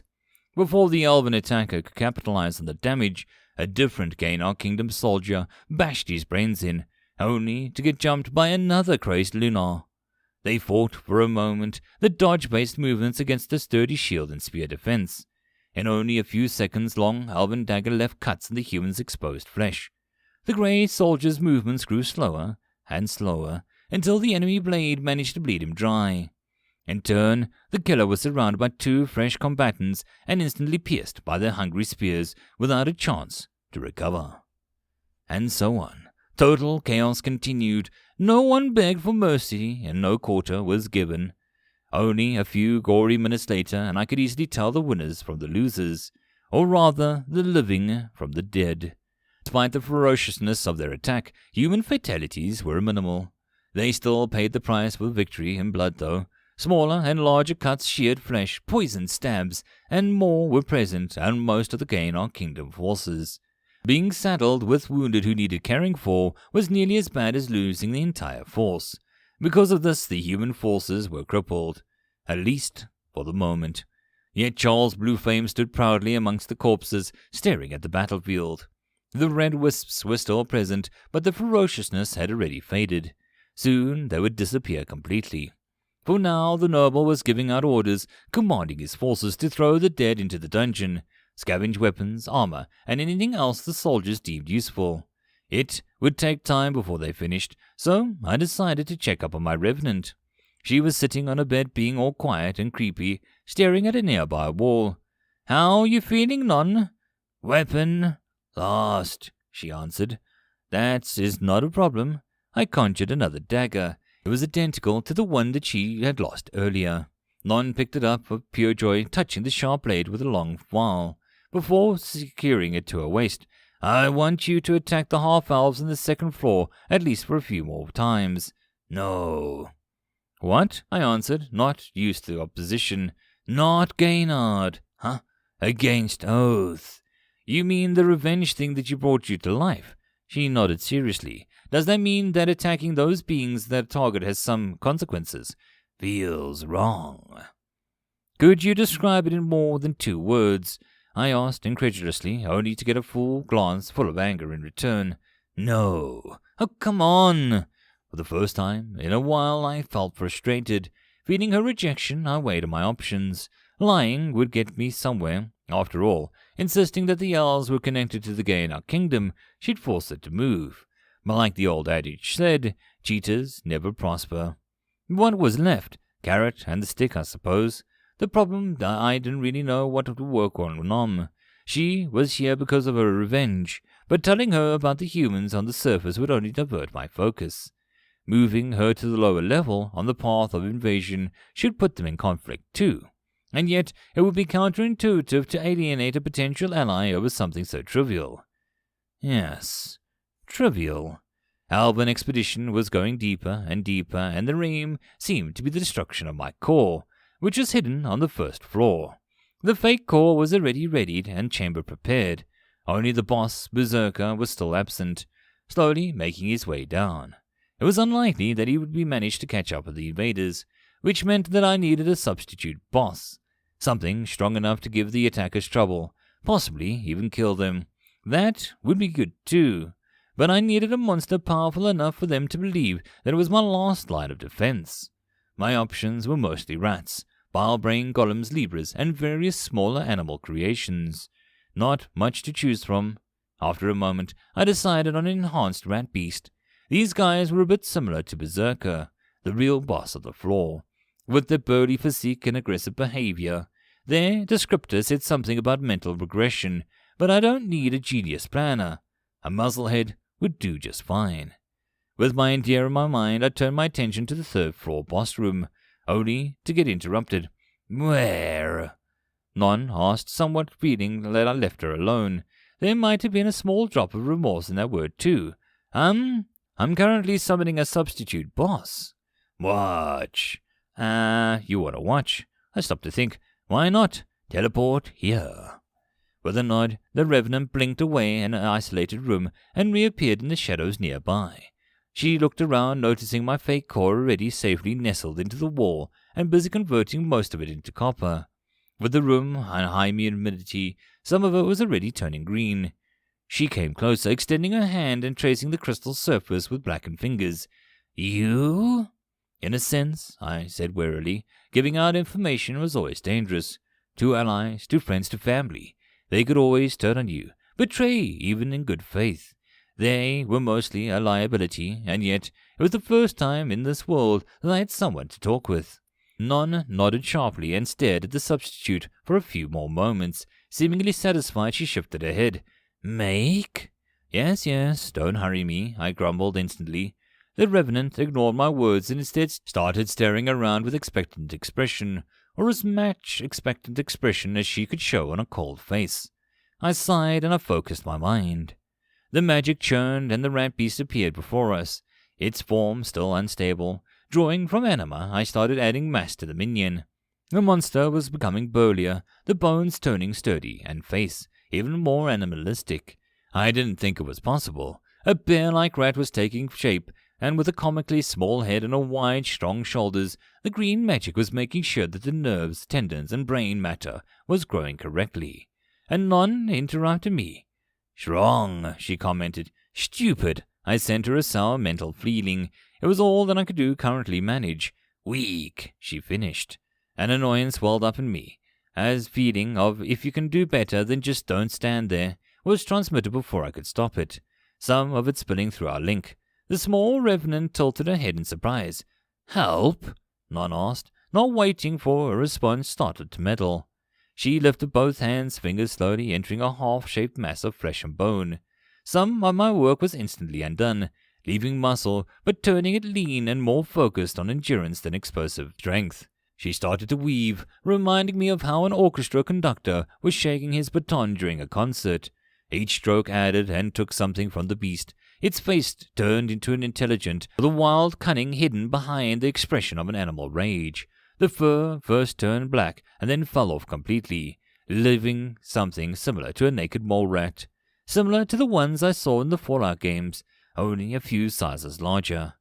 The Revenant took a few steps back. She critically looked at the effect of her meddling before taking a pondering posture. What now? I barely managed to speak, still focused on keeping the shape coherent. It was not yet finished, not yet alive, not yet complete. Not enough, she muttered, seemingly agreement in my assessment. With a strange hesitation, she lifted up the crushed butcher's cleaver from the sheath in her waist. Non observed it for a moment before returning it to its earlier position, fingers deeply embedded into the creature's body. One need, she muttered, clearly more to herself than to me. Her weapon started to vibrate like a wild beast that couldn't wait for getting free of its bonds. Non was not having any of that, however. She clenched her teeth, using both of her hands to cajole the threatening cleaver. One, she screamed. With a wing, the sound of the cursed blade surrendered, slowly disappearing into the newly made boss creature. And it changed in response. The black skin became more pronounced and small plates of armor began growing on every free surface. A few moments later, and my former rat beast now resembled an armadillo covered in black, oily scales. I breathed with relief, but it seemed like the transformation wasn't over yet. Metal continued to grow, covering the front and the rear legs with something similar to plate armor, only littered with small blades. 4 grooves appeared on the stomach, and it was instantly covered in iron too, reminding me a bit of how the plane landing gear folded in movies. Much to my surprise, the work of the blade still didn't end. Another groan of abused metal came from my creation, and with the last grand push of a cleaver-like horn, appeared on its head. I let it go, cutting the umbilical cord between us, and its exhaustion left me feeling weak and tired, reading from exhaustion. Non had collapsed too, her body twitching on the floor, clearly out of control, her pale face, however, completely calm, black eyes wide open to observe the first moments of the new monster. "What was that, girl?" I gasped. My first real experience in creating life a shocking ordeal. It felt strange, weird, personal, completely different from what I was doing before, and dangerously addicting. New. I know it was new. I mean, how the hell do you do so much about creating dungeon monsters? I screamed. Don't know, she answered calmly. What do you mean you don't know? Then what was that? If I had fingers, I would have pointed at the new sub-boss slowly coming to life on the dungeon cold floor. It roared lazily, feeling the attention. Weapon, she said, but sensing my discontent, continued her explanation slowly. Desire, love, life, power. She stopped for a moment. Freedom, kill. Seemingly satisfied, she nodded to herself. Answered. You know that I don't really understand what you just said, I lamented. A moment later I stopped. A sudden bad premonition changed my words. That was quite a lot of exertion. I hope it didn't drain my power too much. With a heavy heart, I focused on my second floor. And there it was. There it freaking was. My control over the floor was slowly slipping once again. It was an ethereal, weak feeling. For now, at least, it was clearly there. Frick! It was the time to dig deeper, kill more monsters, and rush my experiments. I grumbled once again before leaving, but still didn't forget to use Analyze on my newest creation. Its description turned out interesting. Armored rat beast of thirst, a mutated variant of the common rat beast, a powerful melee combatant in its own right, standing at a much more than 2 meters in height and weighing a few 100 kilograms of pure aggression. This armored creature is nothing more than a brutal animal. However, under the wild exterior hides a cunning and intelligence focused on one purpose: getting enemies. Unlike most of its cousins, the armored rat beast rarely bites or scratches its victims. Instead, it focuses on stabbing them with a blade-like horn, and when possible, turning into an armored ball of misery and death. It also often ends up trampling and even squashing smaller opponents, using every centimeter of its body to fight. One of the rare traits this monster has is its obsession with blood. It loves drinking it, spraying it around, bathing in it. This vital liquid has a rejuvenating effect, but also enrages the beast, making it reckless because of that, easier to kill. Threat level C-. While not a boss monster, it seemed rather powerful, certainly enough for the 3rd floor guardian, if Berserker didn't exist. I didn't have any more time to admire the beast though, since the elves started to move. My consciousness teleported back to the 2nd floor while making sure that none returned to her room. The Silent Knight was moving around while carrying Melania. his wounds already healed, while two leaders, Agric and Ian, were having a talk. "Do we retreat or continue our delve?" asked Ian seriously. "Delve? Please don't argue semantics." The mage waved his hands dismissively. "I still don't understand why the elders appointed me on this mission. I'm more of a bookworm, certainly not one keen on such uncouth adventures." "Are you sure?" Agric's gaze wandered to the princess's silhouette. "Damn politics," Ian cursed helplessly. "Anyone with eyes can see that she has already chosen a partner. The blood must be kept clean." "Ah, primitive superstitions." Agric only shrugged his arms in response. "So, do we go back or do we go down?" Ian repeated his question. Instead of answering, Agric started to kneel. "What are you doing, by the goddess?" the mage hissed. "Quiet, please." The muscular elf put his ear to the ground. A few long moments later, he started standing up. "We go down." "Why? What did you hear?" "Something is stalking us. Large, heavy, probably powerful. A dungeon sweeper? Wait, but this place is young. Too young to build something like that from the ground up. Forgotten dungeon. That can't be the answer to every question. We've already broke the rules," Agric answered while staring at the destroyed floor. "I guess you're right. Going back won't work anyway, since the humans will grow suspicious of the leader's disappearance." Ian's back straightened. "Then it's a race between us and the sweeper. We'll see if our little war party will manage to kill whatever boss is waiting for us on the 3rd floor before it catches up." He swallowed heavily. "This place has only 3 floors, right? 3, 4, or 5. What are our chances then?" "The deeper we go, the smaller they are," answered Agric, before jumping down into the 3rd level. "Hey, I know that." Ian did the same to his friend while complaining. The rest of the elves, about 100 people, followed in their footsteps.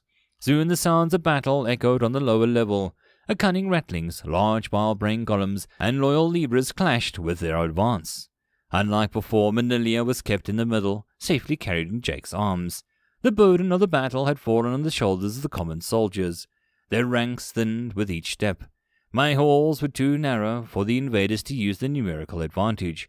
Instead, my creatures made a roadblock after roadblock, peppering them with spears and charging into melee when they came closer.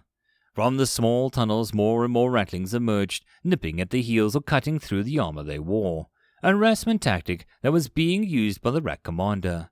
A rattling and a half-elven blood spilling on the ground with every second. Not even half an hour passed since the Lunar Kingdom forces descended, and the morale was already at an all-time low. The men chanted religious songs as they freely used magic and weapons at their disposal. My minions were getting killed too, the enemy growing used to how they fought, but the zeal of the rats never waned. Another interruption came in though. "My lord, they are being born," the Guardian screamed through our link. "Who?" asked Nom as a bored tone. "The kobolds, girl, the kobolds! My care had been born fruit." The schizophrenic vampire was ecstatic. It was easy to understand what his next words would be. "My liege, can you please get here? I want them to bask in your presence from the moment of their birth." I sighed deeply. Yes. After all, there is nothing important going on, right? I'm sorry, he sniffed. "I just thought that... Damnation. He doesn't even have the ability to shed tears, and yet I could feel his beaten puppy feeling seeping through the link. Worse, I knew that he was lamenting wouldn't stop until I relented. The sentience was still battling through my halls, not making a lot of progress, so... "I'm coming, too," Non mumbled, already recovered from her earlier meddling. "I sure hope you're not going to go create more freaky crap, Nom." I teased, but she remained silent as I could feel her own growing confusion. It was sometimes hard to tell what level her intelligence was. A human, a child, a small dog, or worse.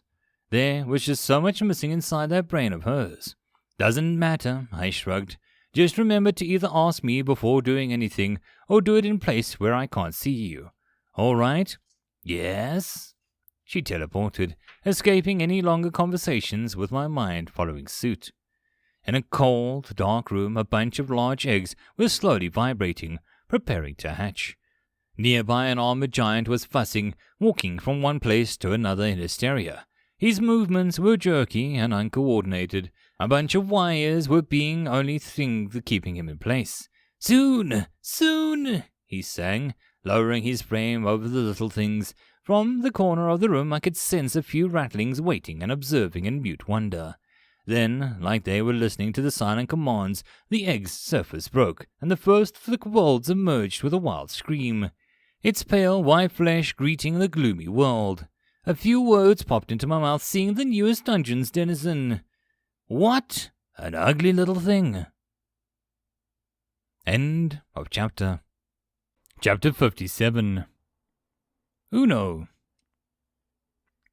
It really was an ugly little thing. The pale-looking claws had penetrated through the crunchy egg shell, the cracking sound echoing in the chamber. After that, a small, fierce snout appeared, more similar to a metal mask than the head than a normal monster. A pair of clouded, slitted eyes glanced around, before focusing on the Guardian's large frame hovering over it. Squee! The kobold bellowed its lungs out while instinctively reaching out for the giant. It took a few wobbly steps before falling face first on the ground, and it was no wonder it did so. With an overgrown left arm, atrophied legs, and a fragile-looking torso, it was clear that something went wrong during the growth period. It squirmed and shouted as its small body was slowly crawling towards Guardian. My minion delicately scooped up the kobold in his arms before falling to his knees, waiting for the rest of the monsters to emerge. Soon the rest of the eggs began to hatch. More wild-scaled reptiles emerged. The air echoed with a strange chorus of cries, little monsters slowly making their way towards the biggest person in the room. Each of the kobolds carried the same mark of disability. Their scales were sickly white, their bodies unusually fragile. Observing their elongated skulls, agile tails, and surprisingly dexterous fingers, I wondered what exactly went wrong while wondering about the future. My musings were cut short by one of Non's comments. "One," she spoke while pointing her finger at the unhatched egg. "Is it dead? What should we do with it?" I wondered aloud, while already receiving new monster blueprints. The hatching on the ground had pretty much extensive amount of knowledge of their race. I now innately understood that there was part intelligence tribal people, similar and yet different from the rattlings. The main noticeable problem with their physical makeup was shards of frailness from the flesh, though. With no magical ability, no special biological ways of fighting like poison or camouflage, it seemed like I just acquired nothing more but a bunch of freeloaders. What a disappointment. "We only need to wait, my lord. No need to get hasty." The Guardian lost his tone, even pleading than usual. Yes, in the meantime we need to decide their fate. Weak. Kill. Nom's opinion was the only matter was clear. "No! How can you say these things?" "Way of things." She shrugged, ignoring the armored giant's outburst. After a moment of silence, she added, "Die anyway." "So that was your way of showing mercy?" I asked, amused. Something in my tone must have struck a chord because the Revenant stared at the mewling kobolds while adopting a focused expression. "Mercy." There was a question in her voice, a small, nearly undetectable feeling of uncertainty. As if to add to the chaos, the last leg hatched. That, in itself, was a normal occurrence. However, differently from its brothers and sisters, it didn't choose to crawl into the Guardian's direction, but instead focused on Non herself. With a weak cry, it stubbornly dragged its small and weak body towards the unmoving undead. I didn't know if the lack of the girl's reaction was because of shock or indifference, yet the next occurrence answered that question. Guardian decided it was time to take action. He strode forward, his arm already full with little kobolds, packed like some strange lizard bouquet. The giant extended his free arm to pick up the small escapee, only to be stopped by Non's own metallic appendage. "What are you doing, girl?" he asked in confusion. "Let me pick it up. I need to start training them for my lord." The undead slowly shook her head. "Choice important."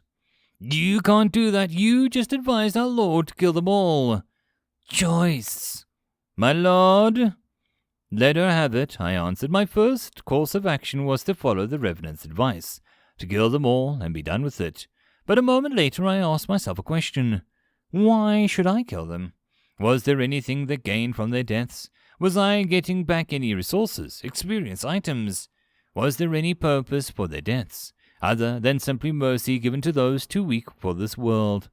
And if so, since when was the feeling of mercy matter to me? Their lives were insignificant, but not worthless. Their blueprints were already safely secured in my mind, so as long as they remained in my chambers they didn't use any food or water, or any more important resources for that matter. Additionally, for some twisted reason, their mere existence was a breath of sanity in the Guardian's life. What was even more important, even Nom decided to adopt one as a pet. Or something. Which meant that they had their uses.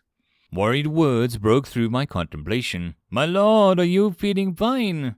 Yes, why are you asking? You weren't answering my questions. I feared that you had changed your mind." "On what topic?" "Keeping the little ones alive." "Why? Huh?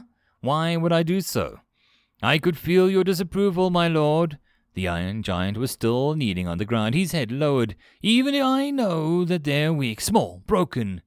His free hand caressed one of the rowdier kobolds. It squealed in delight. "But because of this weakness, I know that they can be trained into your loyal servants, like me." "Change." It was Nom's time to shine. "Could you please explain?" I asked, a bit annoyed at a single-word communications. "Explain hard." She stopped for a moment, picking up a wayward kobold.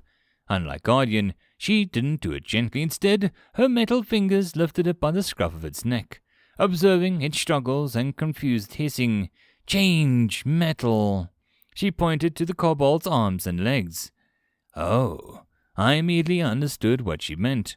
But that doesn't mean that you need to wait for it to grow. Or does your metal have the ability to change its shape and volume according to the user, my lord?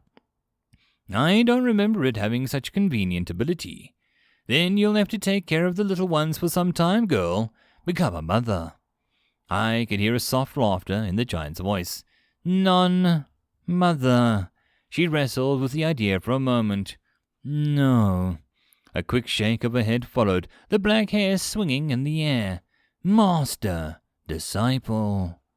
She stared even harder at the small white kobold, now safely cradled in her arms. It hissed questioningly, not understanding what was being spoken in the slightest. "I'll train them anyway. These arms may be weak, but they are far from useless. In time they'll grow into new defenders of our dungeon, my lord." The Guardian exclaimed happily. "Yeah, do that," I agreed without any further fuss. The things were moving at a breakneck pace and I was starting to feel nervous. The half-owls were already in my dungeon, trying to destroy me, albeit focusing on the fake one. I hoped that my ruse would be enough to stop them. The humans at the surface were busy reinforcing their little outpost, their patrols once again conquering the first floor and grinding crap out of the trial location there. Besides that, I noticed a commotion. Something up there had the soldiers and workers scurrying about like ants and their home on fire. I needed to check it out. As a sort of farewell, I used a quick analyze in order to understand what this new addition to the dungeon signifies. Kobold of the Pale Tribe. Like all other kobolds and goblins, these monsters are classified by their tribe, a unique way of addressing the adjustments to the local environment. This specific name comes from the white scales covering their bodies, but also a feeling of etherealness common to their kind. While weak physically and often riddled with disabilities, as an effect of cleansing the corruption flowing through their veins, in exchange their bones and skulls are infused with metal, making them unnaturally sturdy. The normal kobold's specialization lies in trap construction, yet this particular tribe seems to follow a different path, one of mechanical mastery and body enhancement. Their future is uncertain but bright. Threat level E unmodified.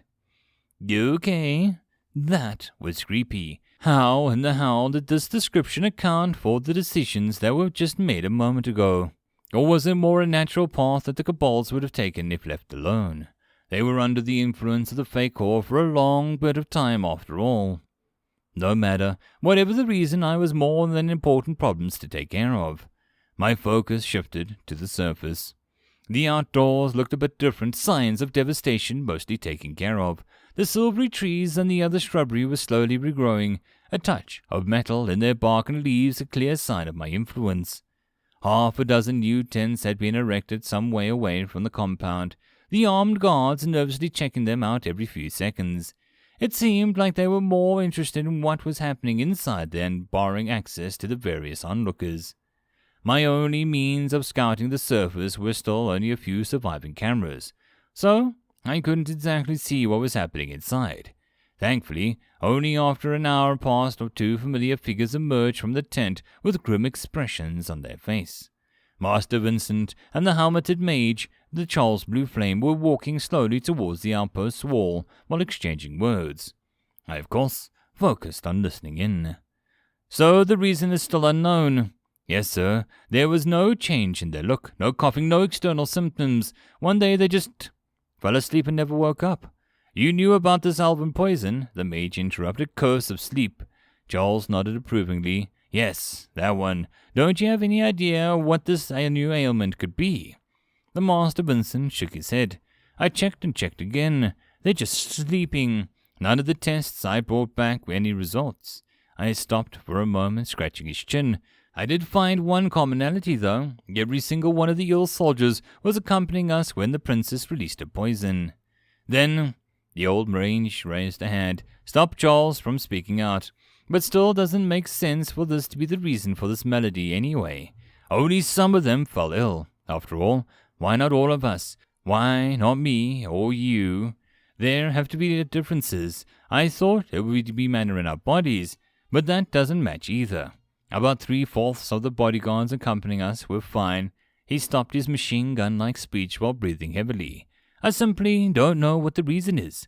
The mage stopped speaking in a lower and much more tired tone. Master Vincent.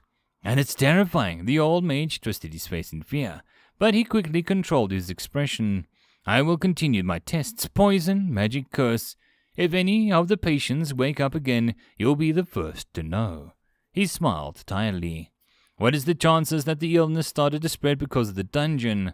Charles asked worryingly. Considering this place is a forgotten dungeon? Who knows, really? The Luna's past fate was the best example of not understanding what kind of monstrosities can emerge from these walls. A new disease? Sure, some kind of slow-acting poison. Why not? A forgotten curse? Possible. An incurable soul-devouring parasite? Can be. Violet-robed mage hung his head down. The only thing that I can tell you for sure is that this illness is unlike anything I've met before. So we'll just have to wait. I'm afraid so. I see. Just for good measures, bind the patients to their beds.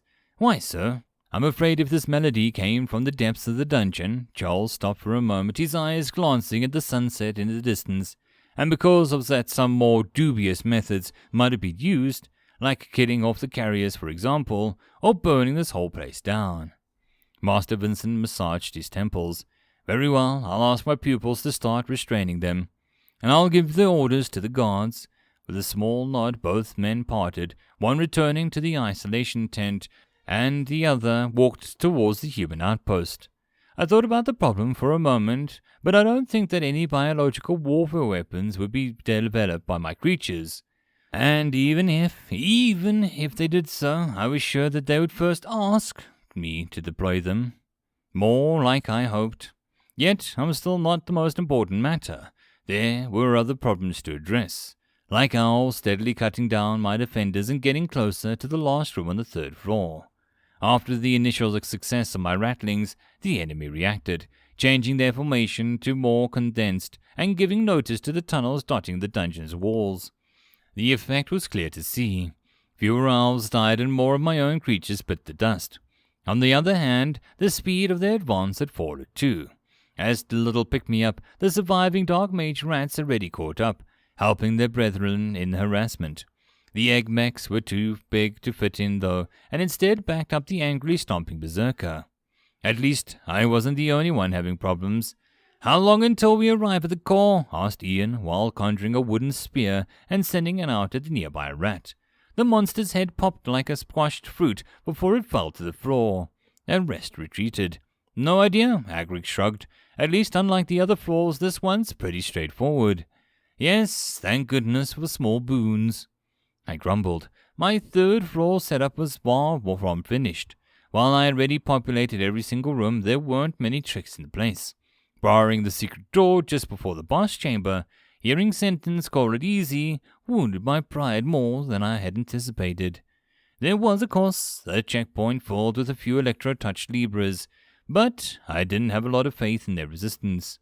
Or rather, their chances would be far greater if the enemy still didn't know about 80 soldiers on their side. And that was not even counting the Elven Princess, her knight with the magical shield, and the 2 leaders. Yeah, they were fricked.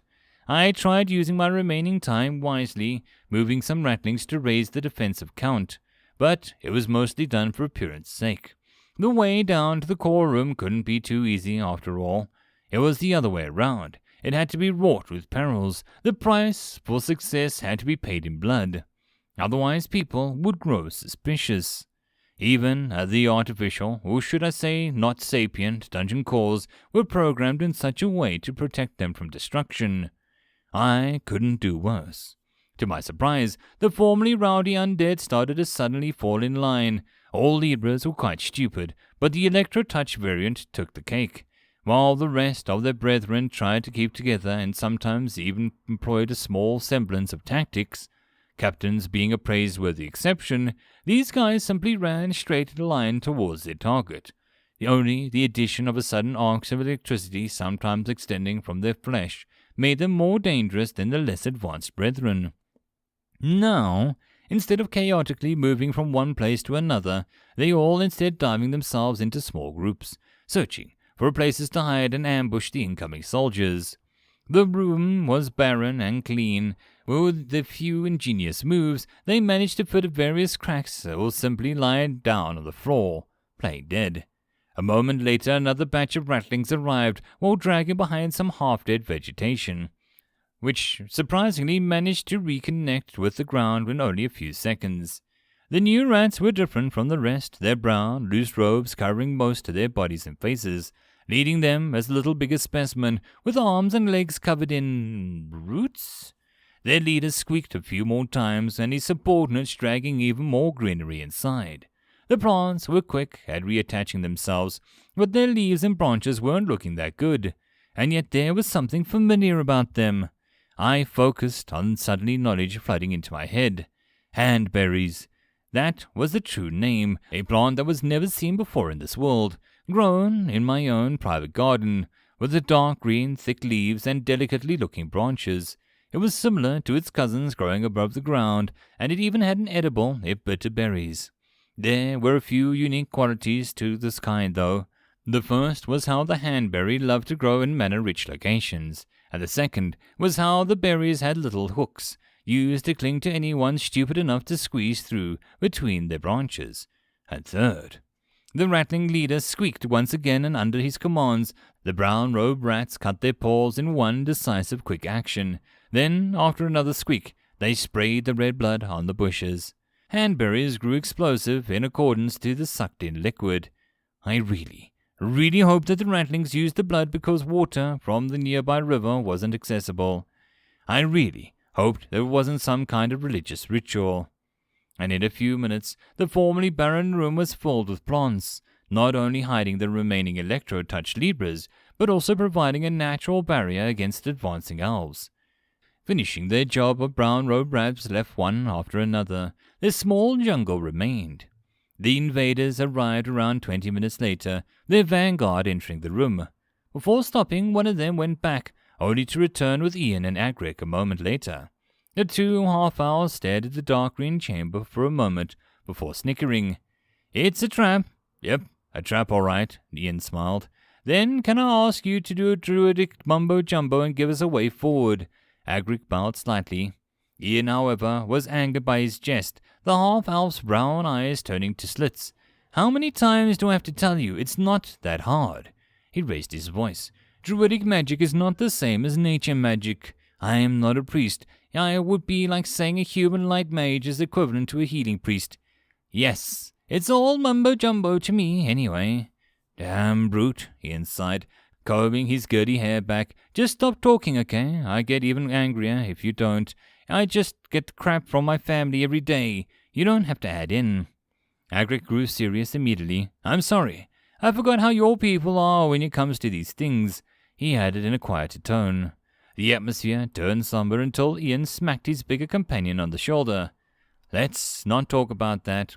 He smiled, a bit forcibly. "I'll take care of this in a jiffy and we can continue our conquest." He turned a bit serious. "I guess the sweeper is still behind us."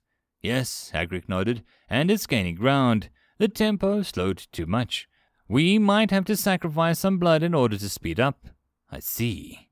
With a confident move, Ian walked forward, stopping a few meters away from the impromptu made jungle. He raised his arms, spreading them wide as he started to chant.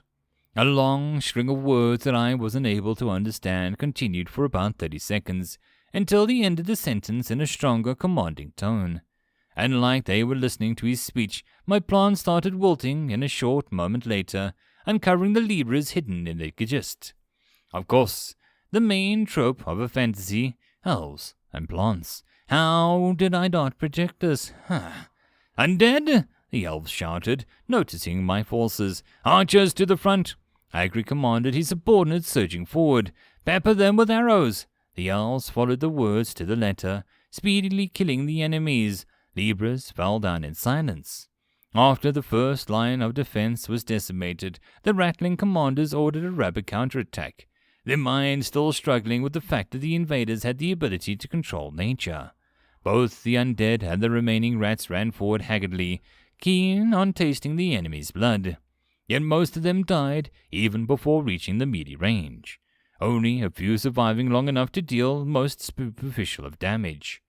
It was total defeat. The elves knew so too, cheering for a minute before returning to their earlier turtle-like formation. Their further advancement was pretty much unimpeded. Even the secret doors that I meticulously prepared were discovered, another ambush thwarted by a rain of arrows and a shield of magic from the barely recovered knight. Despite the pain visible on his face, he still kept the white barrier up, barring the way from my exploders, making them easy targets. Half an hour later, they arrived at my final chamber, where the fake core was safely embedded in the wall. A black crystal and a green copper, the room seemed uninhabited at first glance, the armored beasts lying in wait, its black scales blending into the shadows. "Our target's in sight," reported one of the vanguards. "What are our orders, Commander?" "We can end it right now," another spoke with passion. "One arrow, and it's done." "Don't be a fool," Agric suddenly appeared at their backs. "Do you think the common weapon can destroy a dungeon core?" He shook his head. "That is why the Princess Menilia brought the royal family's dagger with her." "To be truthful, powerful magic can do the trick too," added Ian, slowly glaring at the final chamber. "It seems unfinished," he said after a moment. "Yes, but I'm sure that the guardian beast waits somewhere in these shadows," grumbled the more muscular of the two elves. "We will have to spill even more elven blood to deal with it." He sighed. "No matter." "Sir!" "Get the soldiers proficient in defense and move ahead. The rest follow, and the goddess' sake, fire your arrows as soon as the beast appears." "Yes, sir," countless voices answered. "Stop!" Yet another order came from the back, halting their attack. "Princess, why are you here?" Agric tilted his head in surprise. "Let Jank go first," she spoke confidently. "He'll stop the core's guardian, and I'll deal the finishing blow. But are you at full strength yet, my lady?" "Not quite, but I'll manage if it's only a singular monster." "Princess, there is also a sweeper following in our footsteps. It is not wiser to conserve your strength until we defeat it." "What are you talking about?" Menilia answered, clearly confused by something. "The dungeon beasts are known to lose their drive once the core is destroyed." "That is not quite correct, my lady." Ian was the one who chose to speak up after a moment of silence. "While it is true in the context of normal monsters, those whose created with a higher purpose in mind may very well survive the destruction of their master and pursue their original directives." "But you're not sure?" "Nothing is certain when it comes to dungeons, my lady." "Then we take a chance. Who is it to say that the chamber's guardian won't surge forward the same moment when we try to deal with our pursuer?" Silence once again followed his words. "See? We fight." "Princess," Agric raised his voice in a cold manner, "allow my soldiers to go first. We'll defeat the beast in the worst-case scenario, weaken it for your finishing strike. He bowed deeply, asking for her permission. I do not wish to lose any more soldiers, Commander, Menilia spoke softly. This is our duty. Please allow us to honor the first strike. For a long while the muscular elf and the royalty stared at each other's eyes. There was silence, and then a sigh of resignation. Do as you wish. Thank you, Princess. Agric saluted and turned back while barking out orders. A few minutes later, about half of the soldiers followed their captain, while the rest quite literally blocked the tunnel with their bodies. A battle approached. The safety of my real core. I trembled. This magical dagger seemed like trouble. Worse, like something I didn't plan for. But there was no other choice now. Let's just say I too like to live dangerously. End of chapter. Chapter 58. Uno. The soldiers cautiously trickled into the room under the guidance of their commander. Agric had chosen to lead them from the front, weapons kept at the ready. As his blue eyes scanned and analyzed the future battlefield, his subordinates followed behind the man, straight back and condensed clump of leather armor, daggers, bows, and most importantly, fear. They didn't know it yet, but bunching up was a mistake that they were going to pay dearly for. The chamber that they entered was a sufficiently terrifying place, in my humble opinion. A strong 4 out of 5. I even managed to spruce it up a bit, adding a nice, monstrous ambience. Each sound made by the invaders multiplied by the deformed and haunting echo. The room was much larger than wider, yet still leaving enough free space for 10 soldiers to walk hand in hand. But that only concerned the part of the room where the light bathed. As for the rest, on both other sides, it was instead hidden under the cloak of darkness, a perfect avenue of attack. This arrangement created a clearly artificial carpet of light stretching from the entrance towards the far-off wall where my fake core was embedded. The lighting effect was created by using electrical chandeliers hanging from the ceiling in such a way that their fruits were partially obscured by the naturally growing stalactites. The floor and the walls were made of very simple grey stone, but I splurged and added columns on the left and right of the carpet of light, trying to preserve the feeling of sanctity and importance that I thought should be present in this place. This made the advancing soldiers look small and weak in comparison to the chamber that they were in, and my fake core by proxy. Do you recognize the patterns on the pillars? Murmured the princess as I reacted with surprise. What patterns? No, your highness, they seem familiar and yet at the same time foreign. Ian was quick to answer, his eyes glued to the final room. My camera zoomed in on the closest column. They were covered in something that looked similar to an ancient script, with no real words, using something similar to Egyptian hieroglyphs or Chinese pictograms. There was, however, a feeling of everlasting dread and hopelessness infused into them. Just like, are they connected to the Magitech Empire? It's hard to say. They should be. A degree of change is to be expected, though.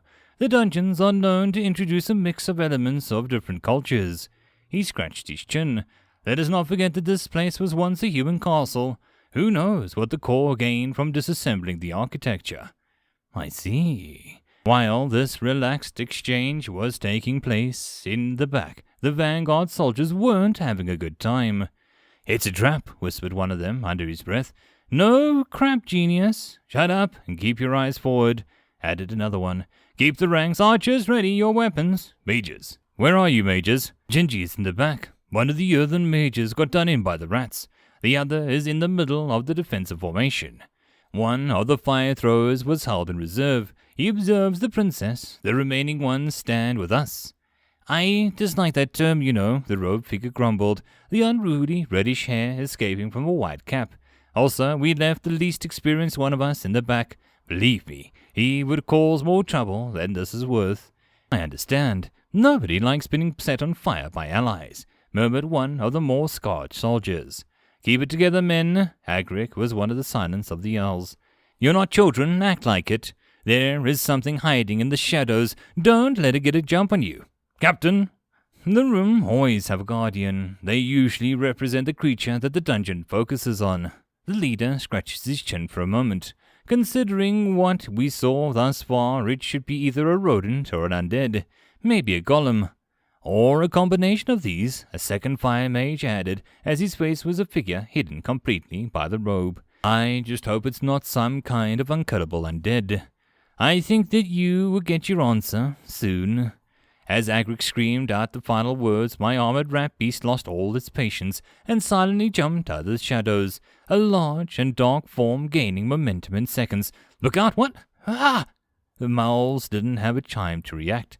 Only their leader barely managed to get out of the charging beast's way.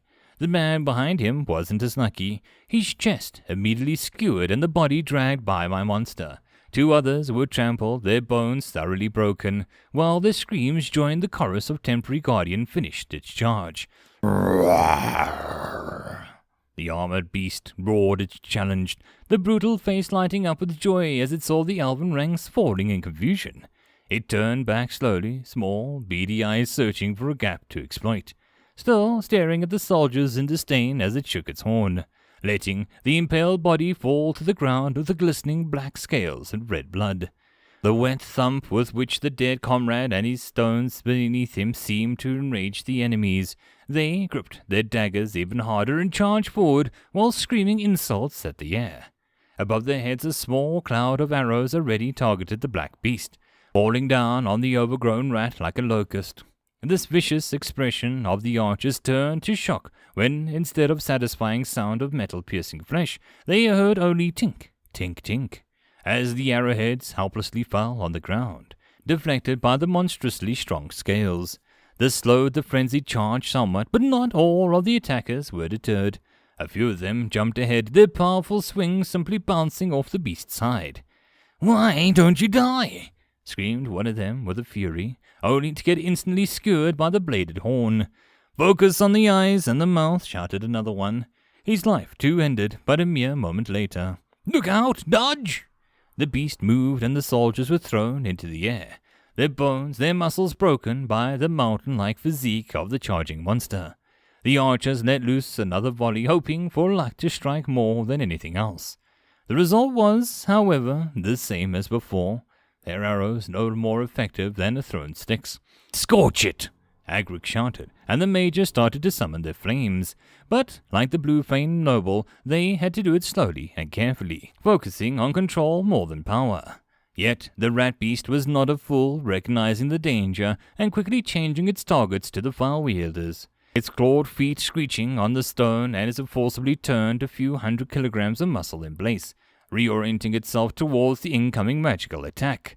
"Grab! Rocket! Spears! Spears to the front!" The elves, on the other hand, were using their bodies and weapons to desperately try and stop the charging monster. "My leg! My freaking leg!" One after another was simply thrown away, mangled flesh and bone left in the wake of an advancing beast.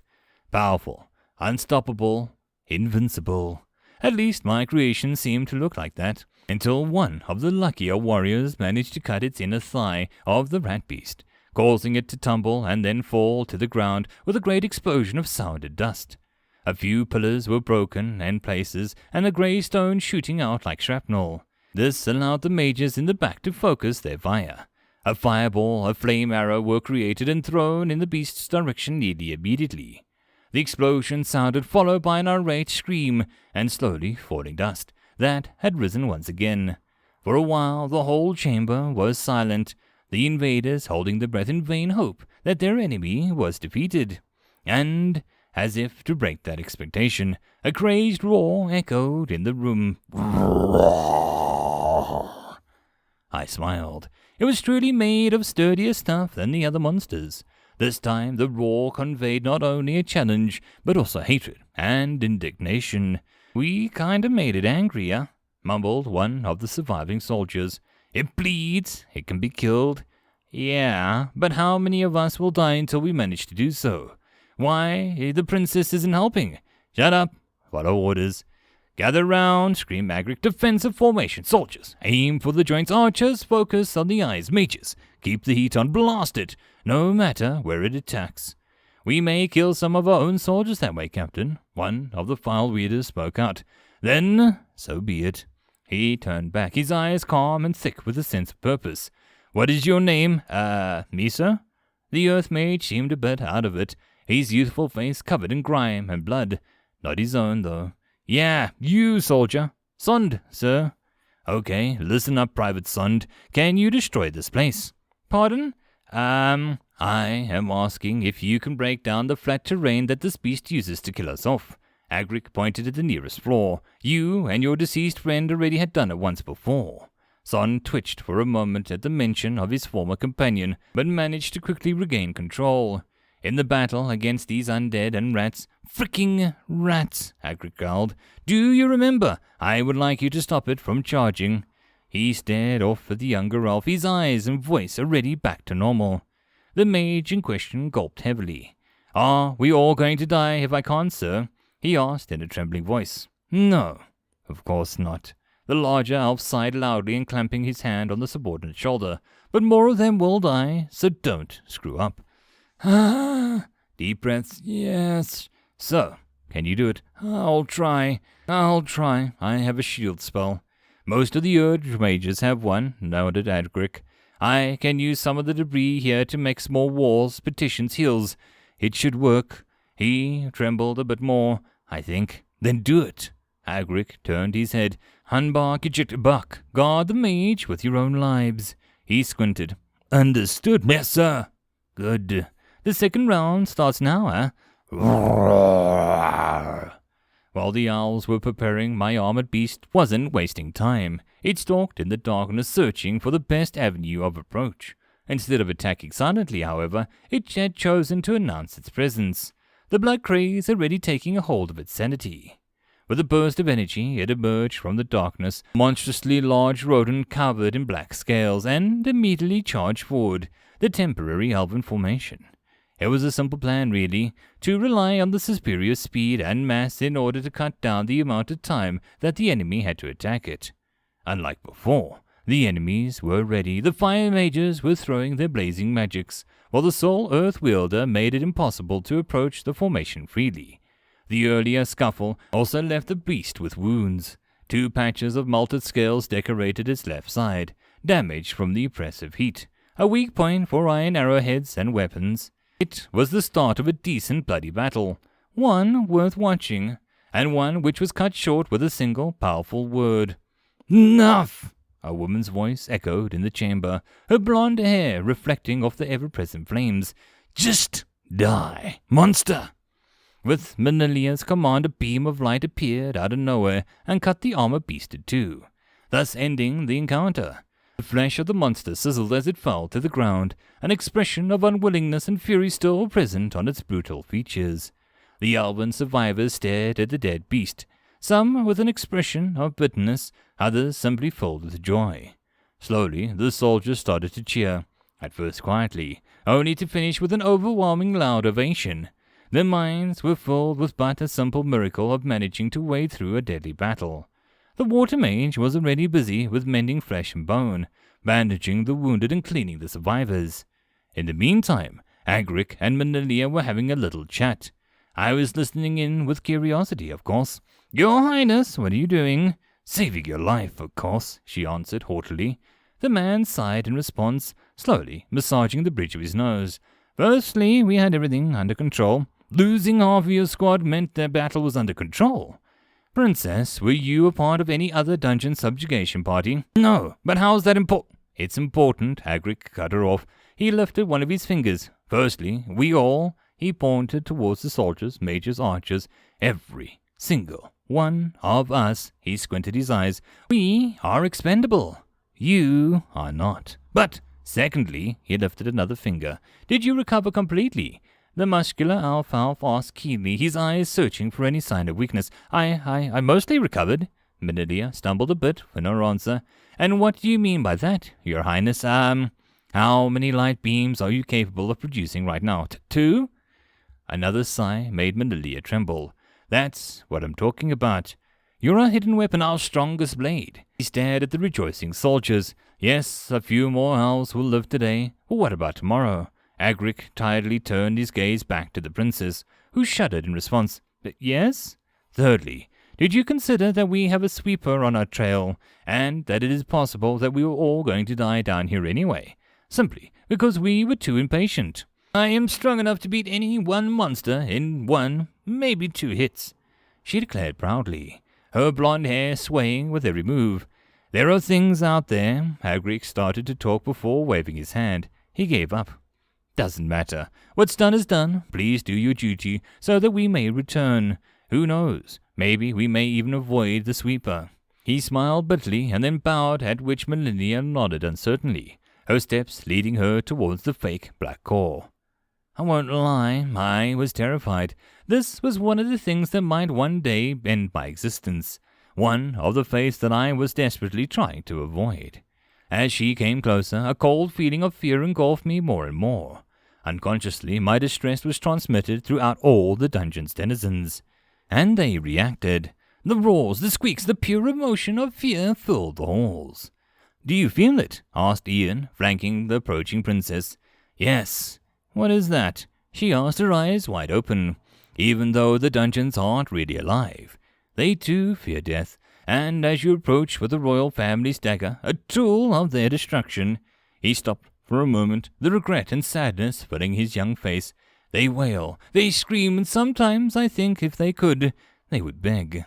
Are they truly not sapient, then? Manalia asked, her hand lifting a long, straight dagger out into the light.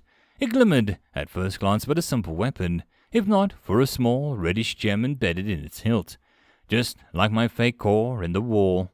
Every time we extinguish one of them, we try to ask. His tone changed, a mask of much older than much wiser being appearing on his face. Ian was reciting now, his words heavy with an ancient feeling.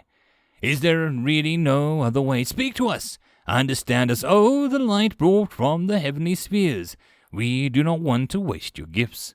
Answer, scream out your purpose and roll. Allow us to believe in a godly plan. Survive.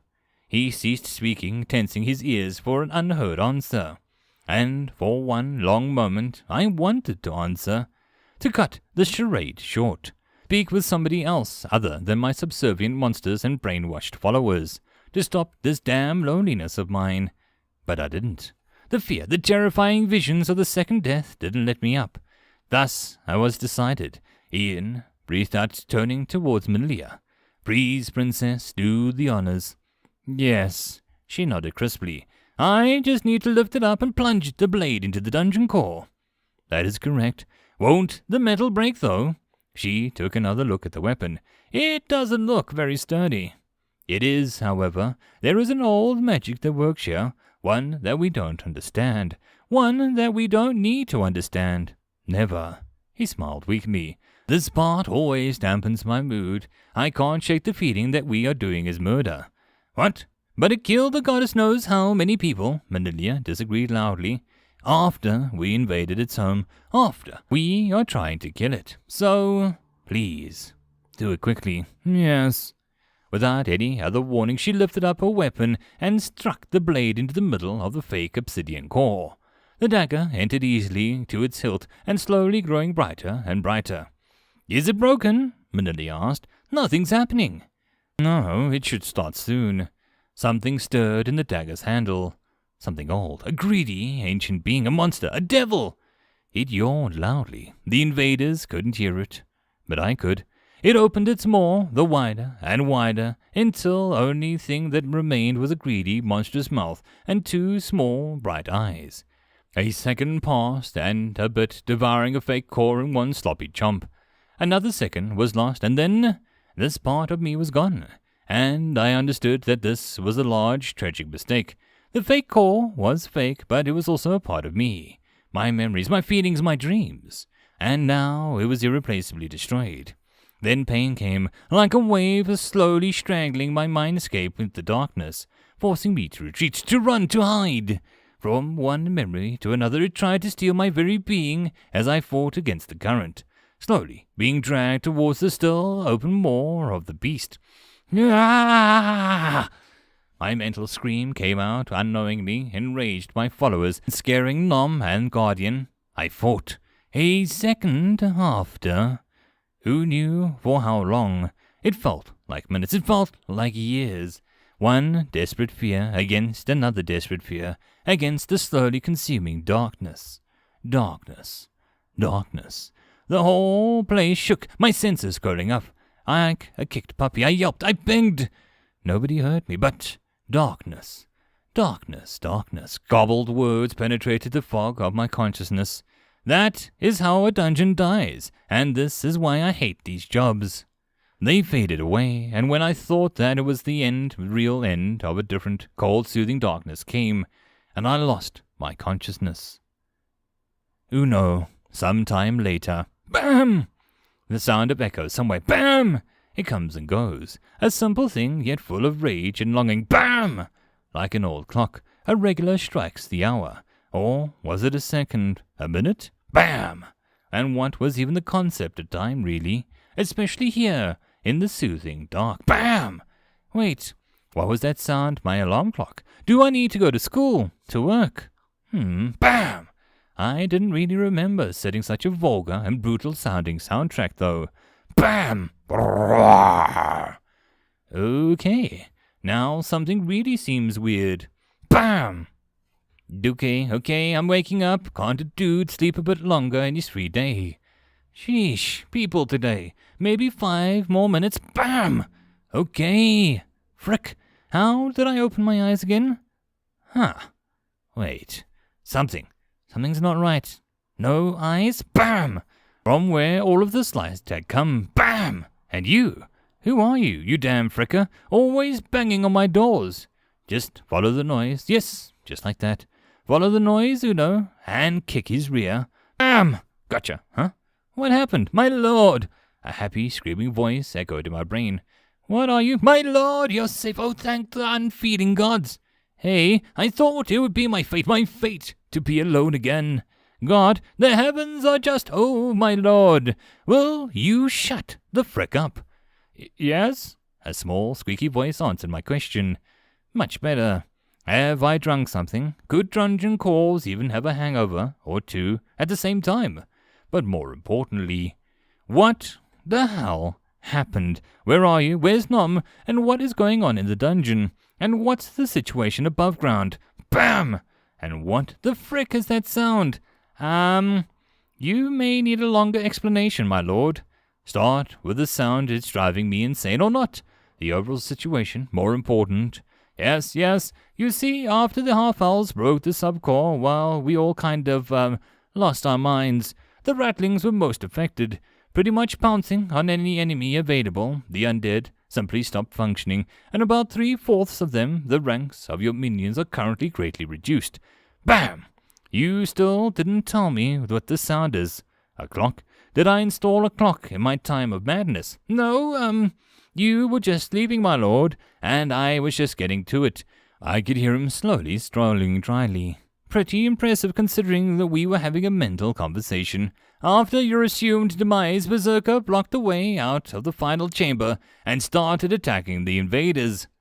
And he's been doing so ever since. Wait, what? More importantly, how long was I out? About a week. 7 days. He's been at it for 7 days. Yes, my lord. I have to see it. My focus turned back to the 3rd floor. It moved slowly, like a rusted machine forced to work against its will. I still managed to turn towards the loudest place underground, and the curious sight had greeted me. A tunnel blocked by an invisible wall, similar to one of the Silent Night produced. Outside the protracted space, Berserker was slowly letting out a punch after punch, shaking the barrier, the whole surrounding dungeon, and thus producing the sound. Every few hundred or so attacks the Elven Princess, Melilia was counterattacking. A beam of light was summoned, cutting Berserker's flesh, only for it to completely regenerate a few moments later. She was red-eyed and panicked, nothing like a noble lady I remembered a few days ago. I could hear the curses muttered under the breath and slowly setting panic. The other owls were trying their best too, but neither arrows, nor earth or water, or even fire magic didn't leave a dent. Truly, a monster I gave a part of my soul to create. For how long are they at it? Since your supposed demise, my lord. And why? Berserker tries to avenge you. The knights project the shield defending the survivors. the princess and the rest of the elves try to kill Berserker before the defenses collapses. And how do you know that? I asked Nom to scout for me. And why was that needed? There was a commotion above the ground. A good general knows the importance of good intelligence. I cannot disagree, so tell me, what's happening? The redhead noble? Blue Flame. Yes, I believe that's his name. I think he's getting hanged. What? Go up. I gotta see it. End of chapter. And that concludes the video. I hope that you enjoyed. If you wish to support the channel, there are numerous ways to do so below. I'll see you all in the next video, and I hope that you all have a good one. Until then, cheers.